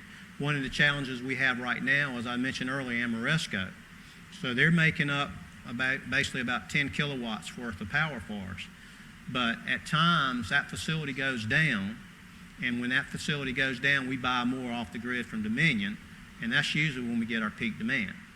And so when you only have one source that you're generating power from, there's some risk of it going down, and that's what happened, and that's where we get some of our large peak demand. Now we're going to have I call it a backup. We'll have solar that will then kick in for them. So then we would not buy so much from Dominion, we'd be at a lower number for them. And I'm hoping, it's not going to be one of those where Amoresco's down and we got a cloudy day. So that's kind of where and I'm hoping that's what we're going to do over time. We reduce that peak demand, and that would be the savings today, is by shaving that peak demand. That's what we're looking at solar will do for us. Okay, second question. Given all the technology that's being put into solar and batteries, where do you see this going for the next 5 years from a cost standpoint? Where do you see improvements taking place, and where should we be concerned about additional costs appearing? You're talking about for the site? Yeah. Okay. Well, my assessment on the site is we have old facilities. We still need to start producing energy conservation measures. We don't have meters on the building, so we don't really know how much we're using per building, and what may be one of those aspects in the building that might be a big generating source that we can go figure out how to reduce those, and what buildings, to some level we know what buildings are generating the most. But to me, it's a portfolio of different energy sources, energy conservations, and then figuring out when we use the most energy and figure out when we can reduce those and get to a neutral load all the time. That's where you want to be. I mean, it's no different than in a household. I mean, we know what generates a lot of electricity used for our households, and we can either bump the air conditioning up a little bit and be a little bit warmer to help that. So I mean, it's those kind of challenges we have out of the site, but at the same time, you got to remember the site, we have missions and we got processes and things we have to do. So it's going to be, it's a challenge for us, old facilities and those kind of things. But that's kind of how we need to work this thing long term, and we're moving there. But again, priorities today right now is mission cleanup. And so energy conservation and improving our facilities is kind of second to that. And as I mentioned earlier, we're, new efficiencies in air conditioning, lighting, better roofs. So we're trying to do that. And then I think next thing along the line will be some other conservation measures that help reduce our energy demand. Okay, thank you. You're welcome. Bob Smith, Cab. Comment primarily to start with. I get a lot of newsletters, especially NanoWorks technology that's going on. And if you built a system 5 years ago, by the time you got it finished, it was already obsolete. And if you did something now, by the time you got it finished, it would be very much obsolete. The technology is moving so rapidly, not only to reduce the footprint of the solar cells, the efficiency of the solar cells, the efficiency of battery storage, etc. So I think the better plan, like you guys are headed in terms of assessing where you are, where you're going, and what you're going to do is good. But I guess my suggestion would be to possibly go ahead and see if you can get your name on the list so that you get the paperwork started, so that in a year, 2 years, 3 years, you still are not looking at that year and a half waiting period to do that. You've already got the permitting things undergoing so that you're ready to pull the trigger when you are. And if technology is improved to a given point, you can take advantage of that technology and cost savings at that time. Thank you. Okay. And then Dan? Dan Kaminsky, Cab. Could we go to slide 7?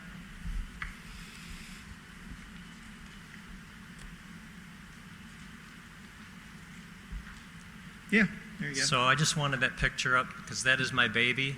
That took me a year and a half to implement within my... That's right. But I say that only because I know a thing or two about solar systems. Great. And we're actually doing a second microgrid off the utility at this point. So we're doing canopy-covered parking. So yeah, also for concerns on the cab, ground mount is the absolute cheapest to go. So that is a good thing.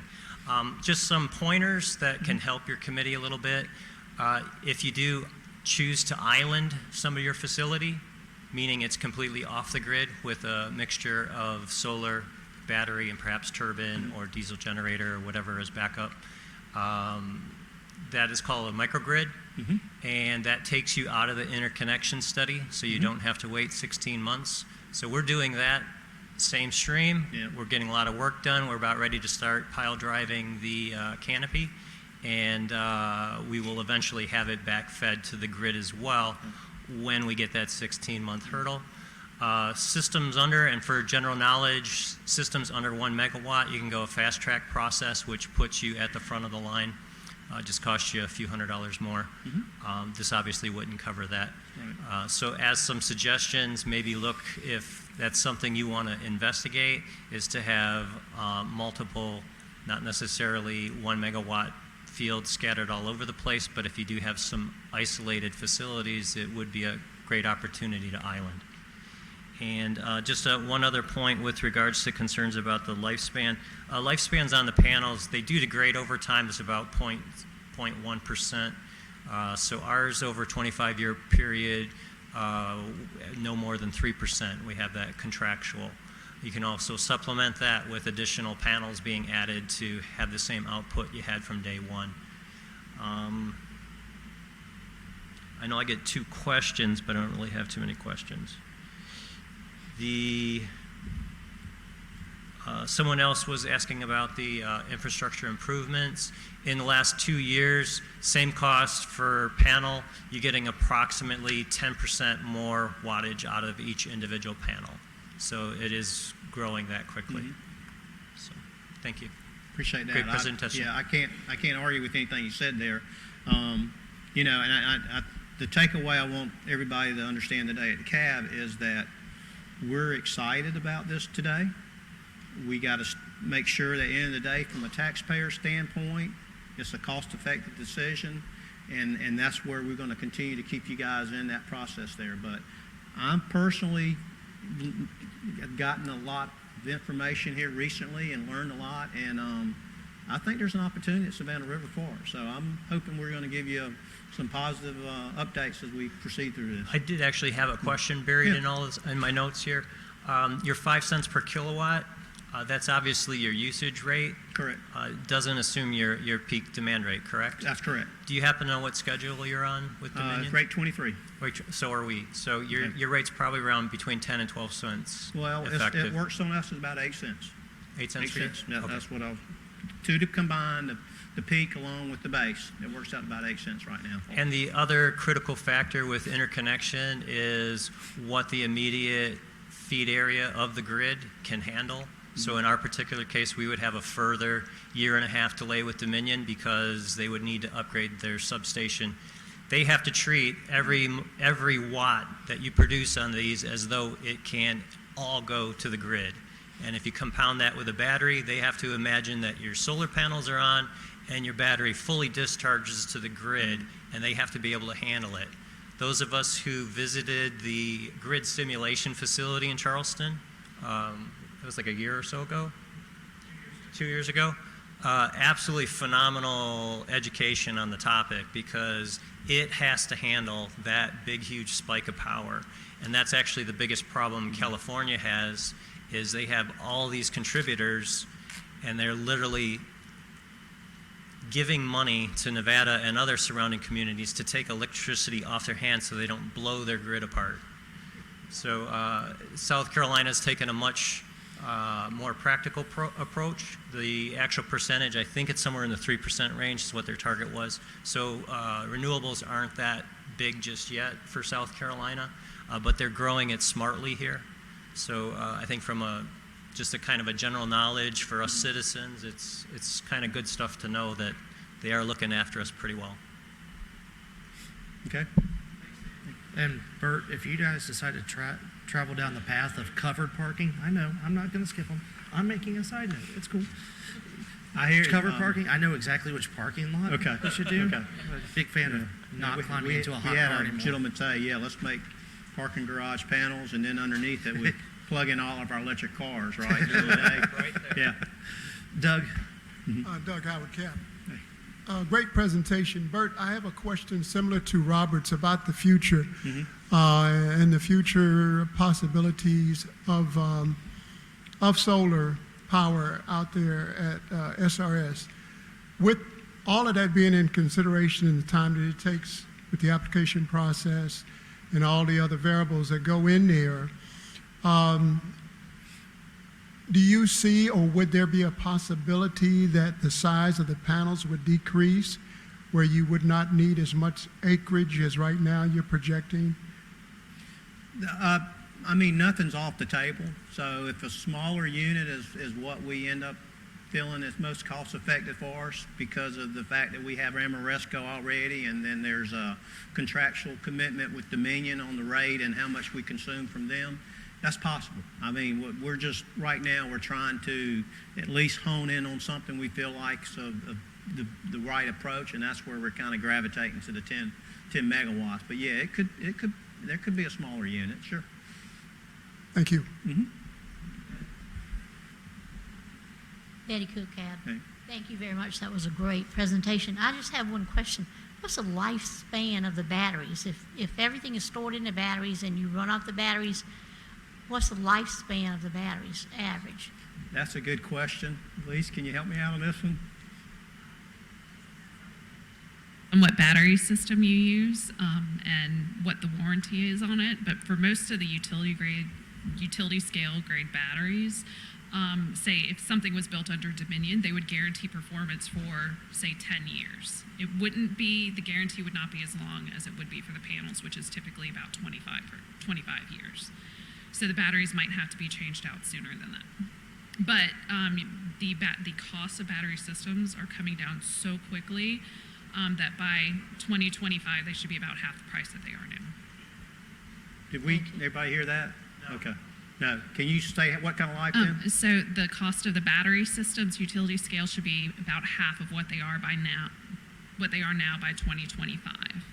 And they typically have about a 10-year warranty for all parts of the So you got about 10-year warranty on them, and then about 20. Yeah, and it would depend on how the contract is written too, and who is the supplier. Like if you did an ESPC or if you did a contract with Dominion, there would be a guaranteed performance from that backup battery power system. So they would be responsible for ensuring that it performs as well as it does. For example, down at Paris Island, the way they've done it is they just went ahead and built a couple of extra pads. So they're going to come in, and when they see the battery performance degrade, they're just going to drop in new units and add it to what they already have. So it just depends on how it's done contractually. I mean, I try to keep things, because I'm learning it too, kind of like a car battery. The longer it stays in the car, it starts to lose its thing. And what Elise is saying, that you get to a point with the battery, you can either have more batteries that are less efficient, or you can buy a new battery. But because of the cost you have on these things from initial purchase, you don't want to throw away a battery just because it's only 50%. So more than likely, you would just add some new batteries to gain that efficiency or overall battery you need. So that's kind of how that works. So, and what we're looking at in the battery technology right now on the car side is we want these things to last longer, as you can understand if you're going to go buy a car. So that's kind of, as I mentioned earlier, the automotive industry is where we're getting the technology gains out of the battery technology. Thank you. You're welcome. Just wanted to add to that because MTU had to go through some of the same analysis. Batteries are rated on how many cycles of discharge they're capable of. So anything, even your phone, is only good for so many charges and depletions, and then the battery gets weak and it needs to be replaced. So you've probably seen that personally.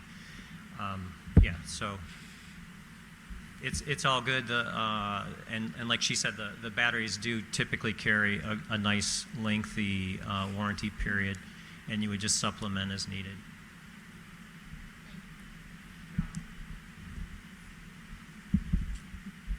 Yes, Malcolm Phillips, Cab. I have two questions. One on the graph slide Where does your data come from for the blue line? Elise?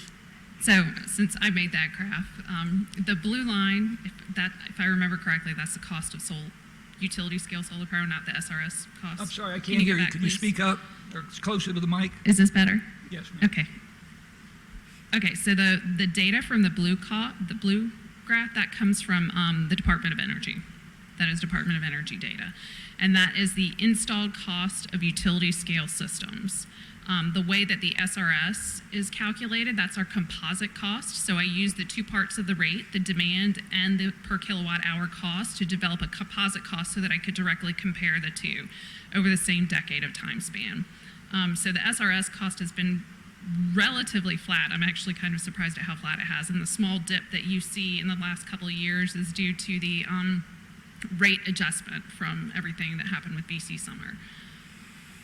I assume that the blue lines are unsubsidized costs? So those are, that is the cost out of pocket. So if I went and I said, hey, go install a 1 megawatt facility for me, they would charge me $1.5 million to install it. So that's your out of pocket. That does not include any tax credits in the cost. It's total out of pocket cost. Okay, thank you. On your last slide, you put down your path forward actions. Mm-hmm. Can you give a timeline or a rough timeline to those actions, i.e. when do you anticipate doing the RFP? When do you anticipate doing the EIS, I guess, or something that you do the cost-benefit analysis? The site selection process is going to be fairly lengthy. I haven't got all the information for the process. We have to do, of course, NEPA part of that. I'm hoping sometime next year, maybe May, June timeframe, we would have a site selected. As far as a contractual vehicle, we're probably looking at sometime next spring as well. And that's assuming that the cost benefit, we should have that information hopefully sometime between now and the first of the year. And so we're working several things in parallel, and that's kind of where we are, if that's helpful for you. So I'm kind of thinking, this time next year we would be a good time to potentially brief the cab again and have a lot of good additional information to provide on where we're going, whether or not we've made it. At that point we should be able to pretty close to be able to say we've made a decision to continue down the pathway, or we've made a decision not to, and be able to tell you why. So I think that's kind of where we are. Next summer is going to be a big milestone for us on this process. Okay, thank you. You're welcome. Gil Allensworth, Cap, thank you very much. You're welcome. Appreciate it. And Dan, if we're talking about iPhone batteries, I don't want anything to do with it. I do have questions, and it may be for that briefing next year that you were just talking about. I understand, with that one slide, we're talking about cost savings and things, but, we talked about $1.5 million outlay for 1 megawatt. What would be the break-even year on it? Are we looking 10 years out, 15 years out? Again, this is just my assessment. The break-even is going to be somewhere between 10 and 15 years out. It's just not going to be something a slam dunk. It's not going to be realized early in the process. Okay. And you're talking about what Dominion will do. Who knows what they'll do? But then the other thing is, I assume, and correct me if I'm wrong, we're looking at this from an environmental aspect as well. And how many megawatts did you say we wanted to do? 10 is what we're kind of looking at right now. So we're looking at about 75 to 80 to 100 acres. What does that do to the environmental aspects of, we get a lot of briefings about critters and things out at Savannah River site. Right. What's the trade-off? Well, again, this is my assessment. We actually walked down one of the sites the other day and kind of looked at those things. We have a timber harvest process, and then we have other areas that we do have some endangered, and then of course there's the archaeology aspect of it. We have some historical areas out there. Of course, as you all remember, one time there was other people there before the site came along. We're going to have to look at all that. We're hoping that the site we pick doesn't encroach on that. I mean, that's why you don't want to get too big, because the bigger you get, the more likely you're going to have that. So that's why. And then the other thing I didn't mention, but right now, as Elisa mentioned, overall consumption of us around 40 megawatts. You know, we don't want to get too big of a solar field, because we would basically not be able to use the power. We'd have to put it on the grid, and, you know, there's some other challenges with that to go out to the residential or out off the site. So those are the things we're wrestling with. But yeah, that's why we want to do the siting early. We want to make sure we pick the site that, from an environmental standpoint, it does pass all those issues and concerns. And I understand, I mean, like, again, going back to Dominion will do what they'll do, but if you're pulling those peak hours off, because it's going to pick up your peak hours, is Dominion going to want to renegotiate your rate? I guess it's possible. I mean, you got to look at their business at the end of the day. So right. Yeah, but we'll see. I mean, there's a negative side to peak demand, because remember, if they're not generating it, then they got to go buy it off the grid somewhere else, right. And that's cost them money. So if they can manage their generating facilities and grid, then there might be a plus for this, and we don't get a rate increase. I just don't know, but I'm just, you know, if I'm sitting across the table, I would be trying to let them know now we're taking more power. I mean, we're generating our own power, so that's better for you, because then you don't have to worry about us in your overall generation. Thank you. Yeah, you're welcome. Any other questions for Bert while we got him? Thank you, sir. All right, you're welcome. Thank you. All right. Thank you very much. So, looking at our agenda, the next thing up is the draft recommendation for plutonium processing that was co-written by Greg and Narinder. Let's go ahead and, gentlemen, will you introduce that recommendation and talk to a little bit? You can rock, paper, scissors for who goes first. Greg's name's first. Go ahead. I thought senior author should do it, but anyway, he wants me to do it. Narendra Malik, CAB. Greg and I made a recommendation after listening to the presentation by Maxine for the plutonium, which is sitting in K area. It's about 6 metric tons. And they're processing and with one shift, and estimated time to complete the process is about 2046. And we talked to Maxine and got some more information why it's going to take that long, and she said basically there is only one glove box and one shift. So Greg and I decided, after talking to Maxine, that it would be nice to put a recommendation to DOE to increase the funding and for the shift, and to install another glove box. And I'm just going to read the recommendation which we wrote. The CAB recommends that DOE take the steps necessary to accelerate the dispositioning of the 6 metric tons of surplus plutonium, and to complete the disposition process no later than fiscal year 2036. The steps should include, but not limited to, allocating the necessary sources and additional funding for additional shift for down blending, including the acquisition of additional glove box, if necessary, and oxidation capabilities. And then we gave another 3 steps why it's necessary. Risk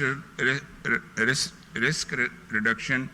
Accelerated removal of surplus plutonium will reduce hazard to the citizens of the Central Savannah River area, work at SRS, and the environment. Other one was efficient workforce deployment. A trained workforce is available now to expedite the dispositioning process and reduce costs, reduce surveillance and maintenance costs to the public. The ultimate financiers of all SRS projects.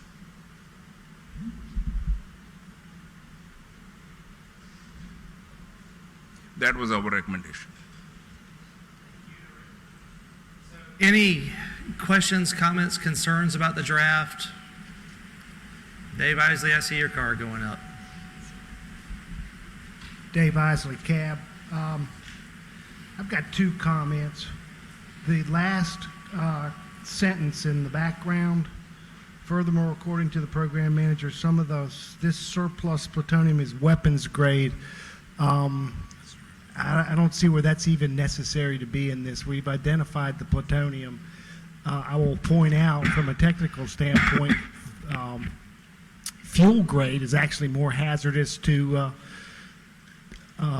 human health. So why don't you mention that, or whatever else is out there? So I recommend we just get rid of that statement. It adds nothing to the recommendation.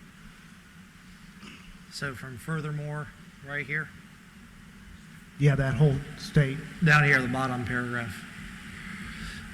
Any thoughts, concerns about that from the group? Well, I'd like to hear from Narinder and Greg. They're the draftees, so, you know, are you okay What do you think, with that? fellas? Greg Murray, Cab. Well, that was in a news report is where we initially got that. It was sourced to that, and then there was a question whether that was true. We asked Maxine. She said that was indeed true.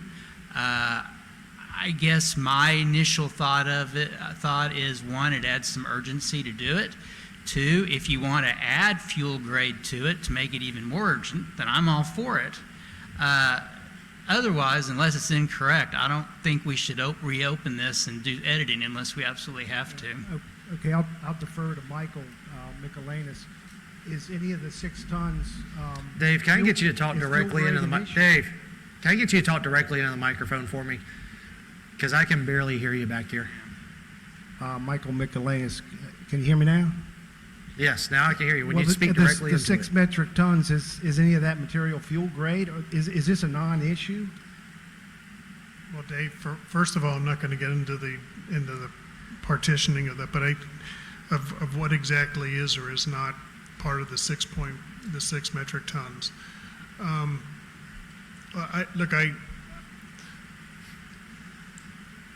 I wasn't at the meeting where Maxine took a position on this.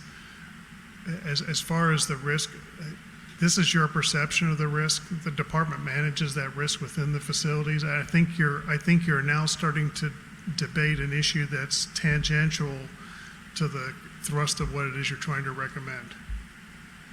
Am I missing the point that you're trying to make here? Me or Greg? Pardon? You talking to me or Murray? Either, all. So, Narinder? I don't want to go to war over it. It just looks like a red herring to me. Narendra Malik, I think it's the only wording. What we are interested in is the recommendation. That we have 6 metric tons of material sitting there, is toxic, is hazardous, is high level waste. In other words, it's a bad material. We need to get it moved. Mike Michelanis, DOE, it's not high-level waste. Well, I will assure you of that. It is not high-level waste. That has a definition. We had a presentation on that. So let's do this. There's 2 differing opinions on whether or not this sentence is beneficial to the recommendation or whether it's not. Let me do this. Let's go ahead and take a temperature of the room. I'm going to look around at everybody. You just give me a yes or no whether you want to keep it. Yes? How do you feel, gentlemen? Yes? No? Tom says no. Can we explain it? Let's come back to that. All right? Do you want to keep it? Yeah? Candace? Yeah. Keep it. I know you two, Scott. AK, how do you feel? You want to keep it? Charles, you want to keep it? Is it yes, keep it? You don't care. Yes is keep it. Do you want to keep it? I know what you want to do. You want to cut it? That's okay. We can keep okay. going. I'll drop the objection. If you've had nothing but yeses, I know what's going to happen. Yeah, the majority over here has all been yeses. It ain't worth going to war. No, but I want to make sure that the the recommendations that you put out reflect the consensus views of everything. Tom. Yeah, Tom French, the cab. In executive committee meeting this morning, we were discussing that the that the public gets confused about what EM does versus what NNSA does. If it looks like we're disposing of weapons-grade plutonium, and we look like we're making that confusion further. And Well, that's an interesting point. That's a public document, and those kind of things we have to be very careful about. I think you can say excess plutonium and just don't classify it because it's EM's plutonium, it's not NNSA. And if you put that in there, you're going to create a sense of urgency, but not in the way you think you're going to create it. So that's my opinion. So that's an interesting point. Everybody hear Tom's opening point? Yeah, Gil? Tom, I hear what you're saying. I always, and when we wordsmith, I kind of always defer back to the recommendation author. So that's the reason I kind of went with them. We talk about defense waste storage facility all the time. We deal with those things already. So that's kind of where I'm at with the authors. This is Tom French, except weapons grade is very different than defense waste, right? You're talking about weapons grade plutonium. So I'm gonna get Doug's thought in here, and then we're gonna make a decision. Doug Howard Cap. The way I look at it, if this is in fact a true statement and has already been put in public documents, I say why not? You know. So Malcolm asked earlier a question. Can we explain this? Oh, you got another question? All right. Malcolm Phillips Cab. I'm not sure what, if there's a distinction that's trying to be made with regard to some of the plutonium versus other portions of the plutonium. But the whole issue revolves around, I think, whatever DOE had put in their supplemental environmental impact statement. So that's the plutonium you're talking about. That's 6 metric tons, whatever that is, that's in the EIS. That's what we're talking about, no matter whether you call it bananas or whatever. Yes. So it doesn't make any difference, does it? All in favor of changing it to bananas? Kidding. Bob? Bob Smith, Cap. Can you pull it a little bit closer for me? Because I already know how this is going to go. The recommendation is to increase the downblending process. Doesn't matter what the material is classified as. We're recommending that we increase the downblending rate. I don't think DOE is going to handle it any different way, whether it's there or whether it isn't. So let's do this. We need to make a decision on this because we're getting hung up on this one thing and we're not even talking about the actual recommendations themselves. We're buried in the background and that's not anywhere where we really need to be. So I'm going to ask you, is there anybody that wants that sentence cut that will vote no on this recommendation because it's left in there? Everybody will still, if you vote yes on this recommendation or if it passes, will still support this recommendation? Okay. So then, Dave? Yes, sir. Dave Zabakis, Cap.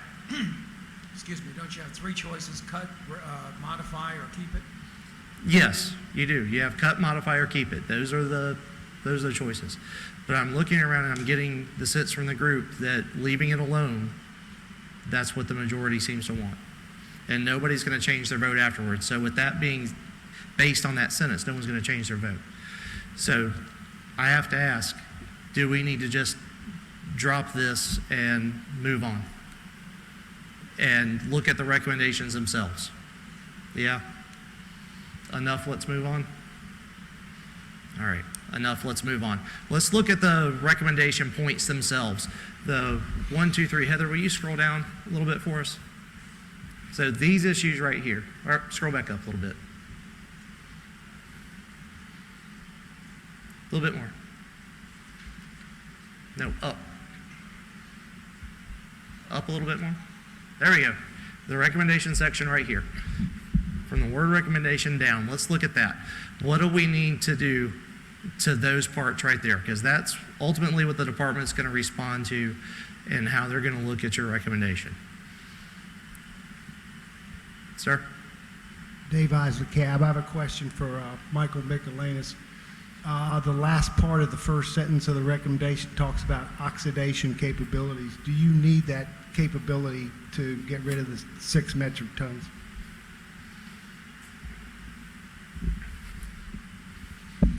Mike Michelanis, DOE. No, to my knowledge, we don't need any additional oxidation capabilities to be able to remove the 6 metric tons that EM has currently. So in other words, it does not need to be in there.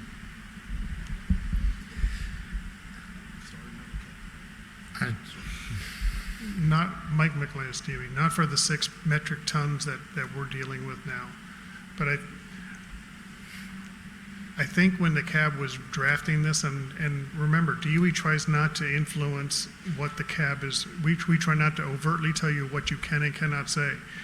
And we try not to turn you into nuclear scientists so that you get everything technically correct. You've characterized, for example, the risk differently than I, as a nuclear scientist and a manager, would characterize the risk. The oxidation capabilities is just putting one thing additional on the table that the CAB wants the department to go look at. I have no problem with it remaining there. Okay, that's But no, fine. I don't believe I need any additional oxidation capabilities for the scope of the material that's in the A-rod. Okay, Malcolm, you have a question? Yeah, Malcolm Phillips, CAB. Again, I go back to the EIS.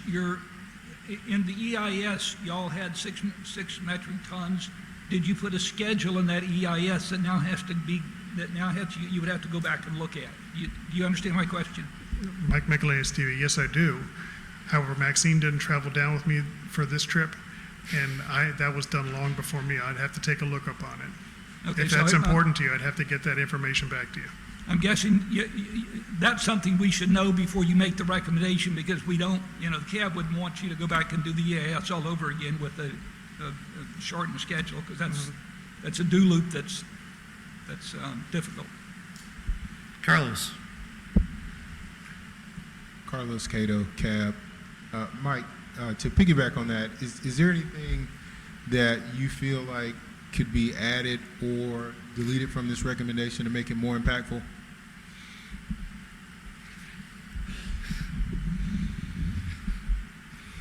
That's a tightrope to walk, huh? Yeah, which Mike are you talking to? Yeah, Mike Bunny at DOE.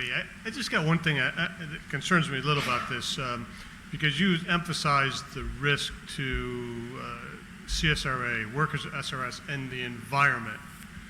Have you actually read through the EIS and seen how the risk to all those are quantified in EIS before this was written? Because this makes it sound like the way we have the materials stored, it's an everyday risk to the environment. And I've been in that storage facility. I don't want to influence the way you write it, but I just encourage you to look at the EIS and see exactly what it says as you characterize what you think about it.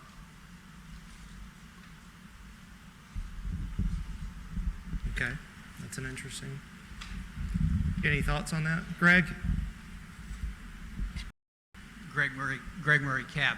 Yeah, thank you for all this. I think this is very thoughtful discussion. I've learned a couple of things by being involved with this. This is pretty much my first recommendation. The first thing is that I learned that on the actual recommendation is the first sentence in the recommendation section. The rest of it is actually backup. If I ever write another recommendation again, I'll probably move all that other stuff up to the background section and just leave it clean. So I've learned that from my experience of writing that. And now I can't remember what the other point was that I was going to make. Oh, in terms of the good. I'm sorry. In terms of the EIS, my hope would be, and like I've said before, I think this process we're engaged in is an educational process. So I hope if y'all undertake this, or this passes on to you all, and as you respond, that's stuff that you'll tell us. Tell us that the EIS characterizes the risk maybe differently from this. And I would hope that would be in your response to us as part of the educational process so that we understand.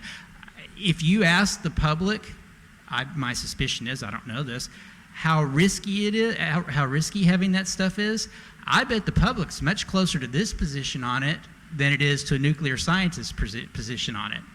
So I think that's part of the education process that I think we're involved with here. Mike Bunny from DOE.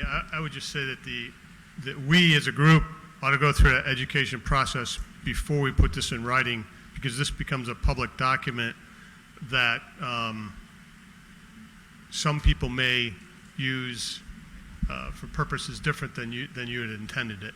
And so we got to make sure the words are exactly what you intend. And I think knowing what the EIS says in advance of this is important. So, Greg? Okay, Greg Murray, CAB.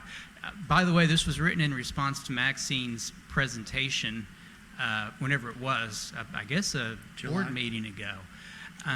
Also, this was, I don't want to throw anybody under the bus. This was reviewed by DOE people. So it's my understanding, I was hope if some of the information in it mischaracterizes something, that one, it would have been corrected at that point. Well, I would have hoped it would have been corrected at that point. I don't disagree with you. It's the first time I've seen it, so. Okay. Well, it footnotes who made the presentation, and this was, it was based completely from her presentation. So we did the best we could to write this up, and I'll just leave it at that. So before I get you, AK, I'm going to ask, because I send you guys a ton of stuff, and sometimes I lose track of what I have and have not actually sent you. So did the EIS for this go out? Would seeing that be a new thing for you folks? Did it go out? No one's actually answered me at all yet. No, okay, thank you. So,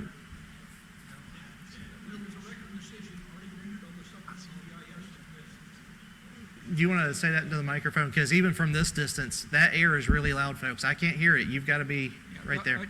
Malcolm Phillips again. I'm just reading from Maxine's presentation, which is where I got my stats, or my information. The department issued a record decision for the supplemental EIS for the down blending and disposal of the 6 metric tons. So the EIS has already been done. The record decision's already been rendered on it. And that's kind of the reason I said, what did it say with regard to the time frame? Because you don't go back and screw with that.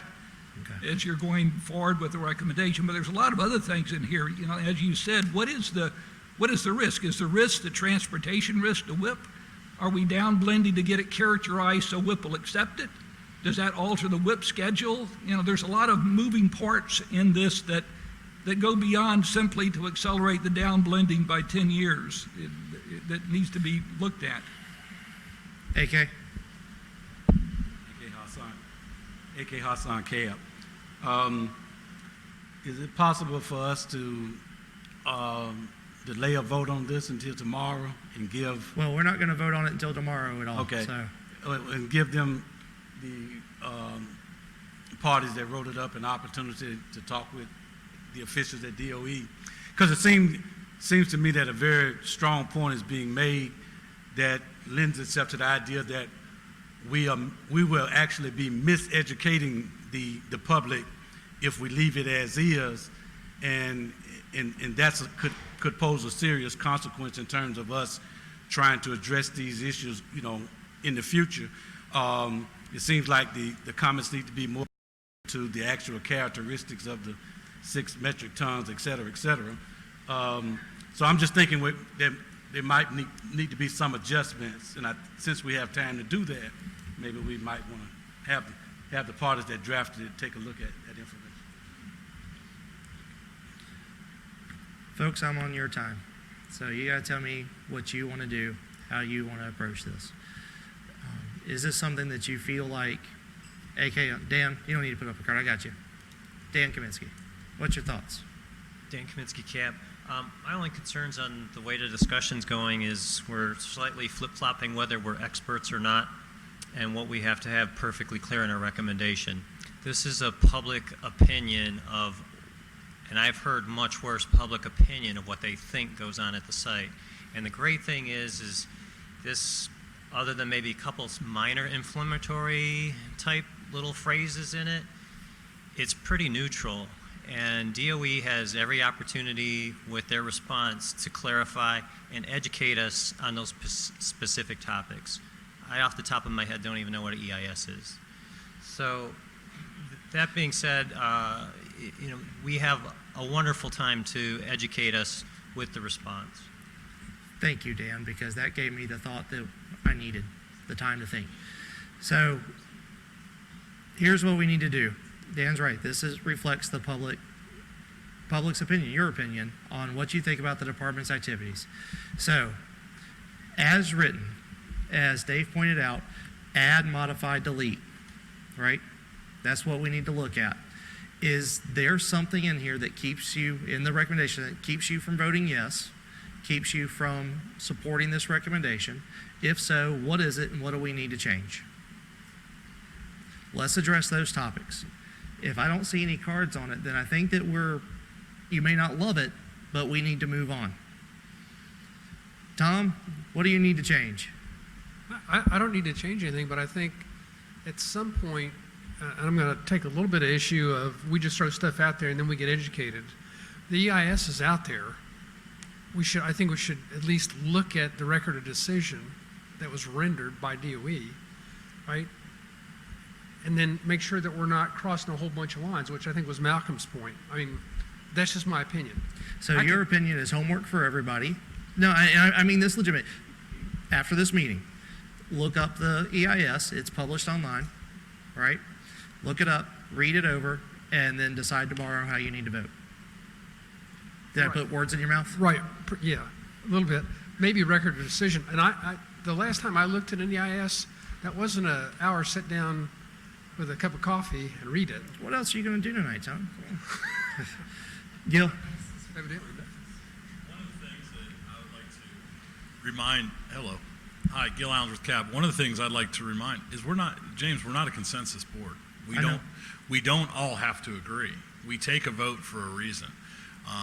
I'm very comfortable with people voting no to stuff. I think that's good. That we can go ahead and say, I don't agree with this.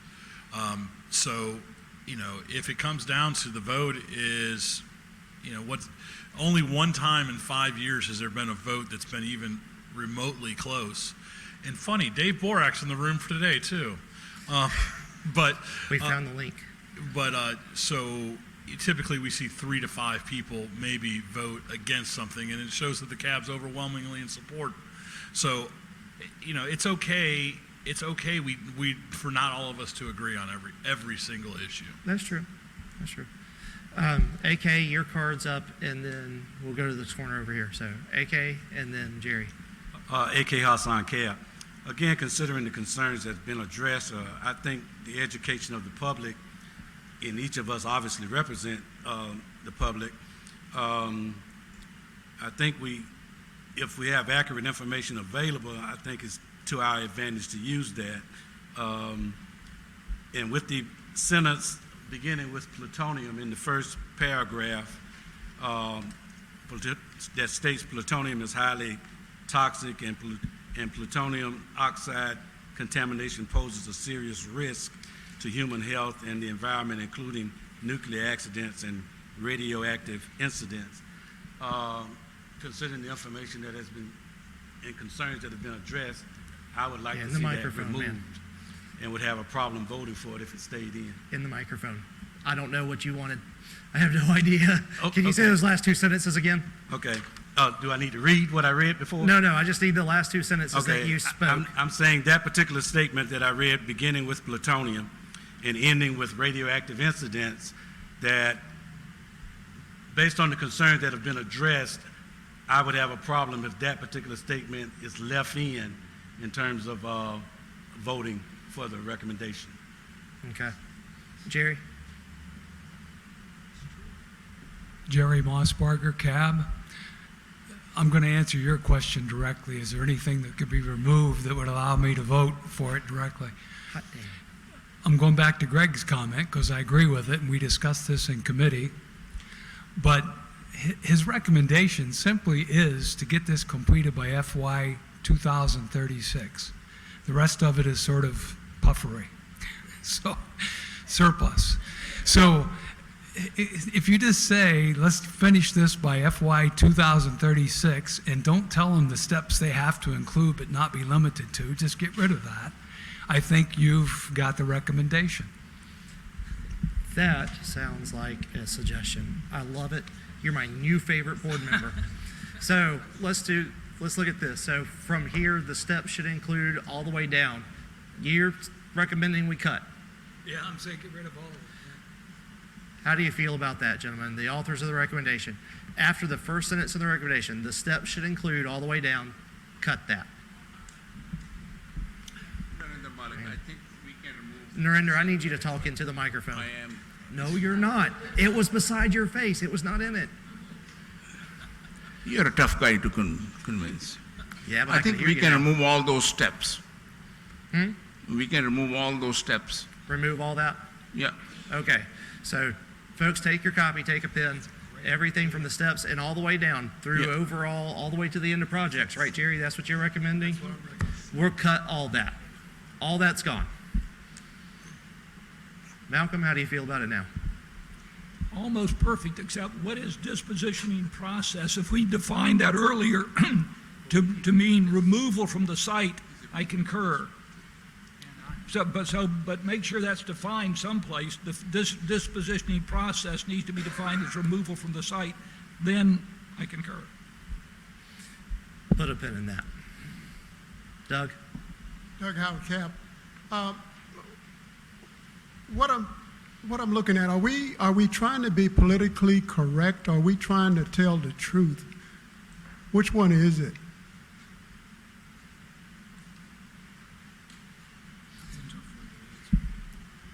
Hey, look, a thing no one wants to touch with a 10-foot pole. Cool.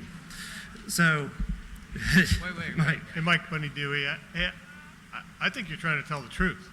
And if you decide at the end of the day that you want the statements the way they are, fine.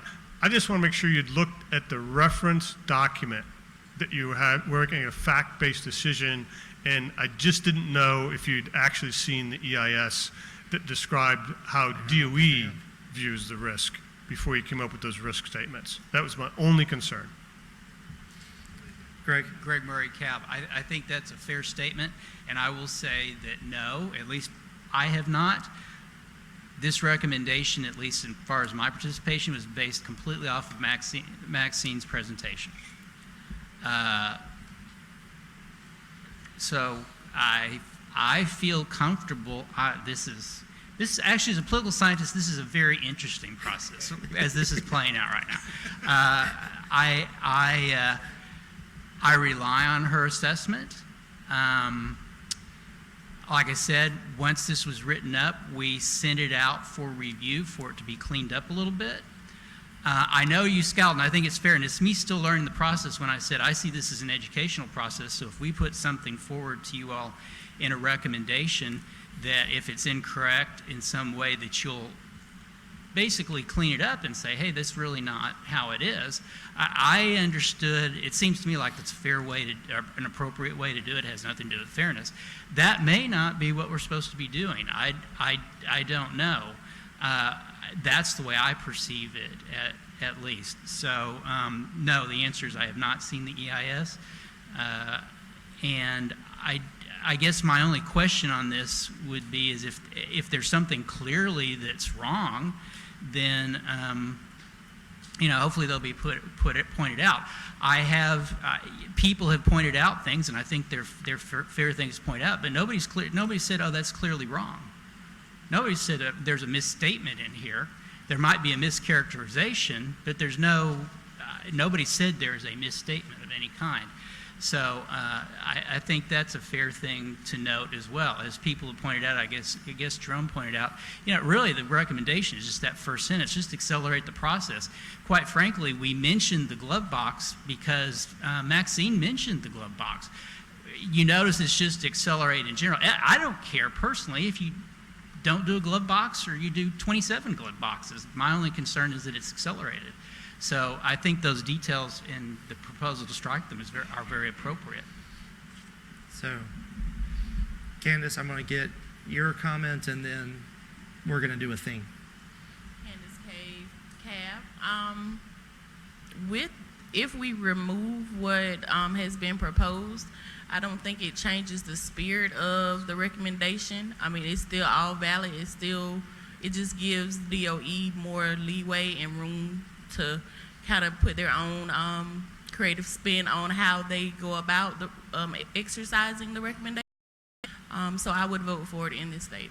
So that's what we're going to do. The recommendation authors, they have said yes. Could happen as it relates to the And- materials. So And that's okay. I'm concerned about that being removed more so than what you're. May include takes it out anyway. And you still may capture one or two other Gentlemen, votes. is that a rabbit hole that y'all want to go down right now? Changing shall include, putting that back in, changing shall include to may include. Do you want to go down that? Or are we good with it cut? I know what I want you to say. So does everybody else. You're good with it just staying cut? Narendra Malik, I think we are removing that, so what difference does it make? So we're going to leave that cut. That's what the recommendation authors want to do. This is where we are. This is the version we're going to vote on, minus that section tomorrow. We're good. And we're going to have discussion tomorrow as well? If we need to, absolutely we will. Really limited final point, one comment a person discussion. Any other comments on this recommendation that we have to make today before we move on? Greg appreciates my very specific wording. Narendra, what do we need to say today? Narendra Malik, this is a recommendation from layman's point of view. We are not technical people. We just make a recommendation when we hear something and try to educate ourselves. We write this recommendation with a very, very limited education on a subject. So if we have to be expert, we will be probably writing thesis on this one and still we'll be discussing it. Thank you, Narendra. All right. So moving on, we're going to put this one behind us. We're going to bring it back up tomorrow when we vote on it. Up next, we have public comment. I went and checked the sign-up sheet a little bit ago. No one had signed up for a public comment. That being said, we're still going to offer. Is there anyone that would like to make a public comment today? Going once, going twice. This is your opportunity, folks. All right. Before I hand it over to Gil to recess for the day, because that was our last thing on the agenda, I think. Yep. So who wants to, is there anybody who's planning to be part of the A&O discussion today? Can I just get a quick show of hands? Who's planning on being there and talking about the 4 meetings a year? So a whole bunch of you. We're just going to stay here in the room. So in about 10 minutes after Gil recesses. James said in about 10 minutes, it's going to be a lot quicker than that.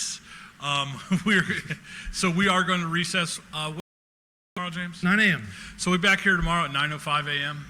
That's a joke. I do it just to make James mad. Be here at 9 a.m. And I will do my best to be here too, James. Thank you. But no, good today. Wonderful talk on the solar panels, and we have some great presentations coming for tomorrow. And as James reminded you, we're going to get into some technical stuff tomorrow about the liquid waste program. It's good for you to keep this in front of you so you understand the flow of liquid waste. So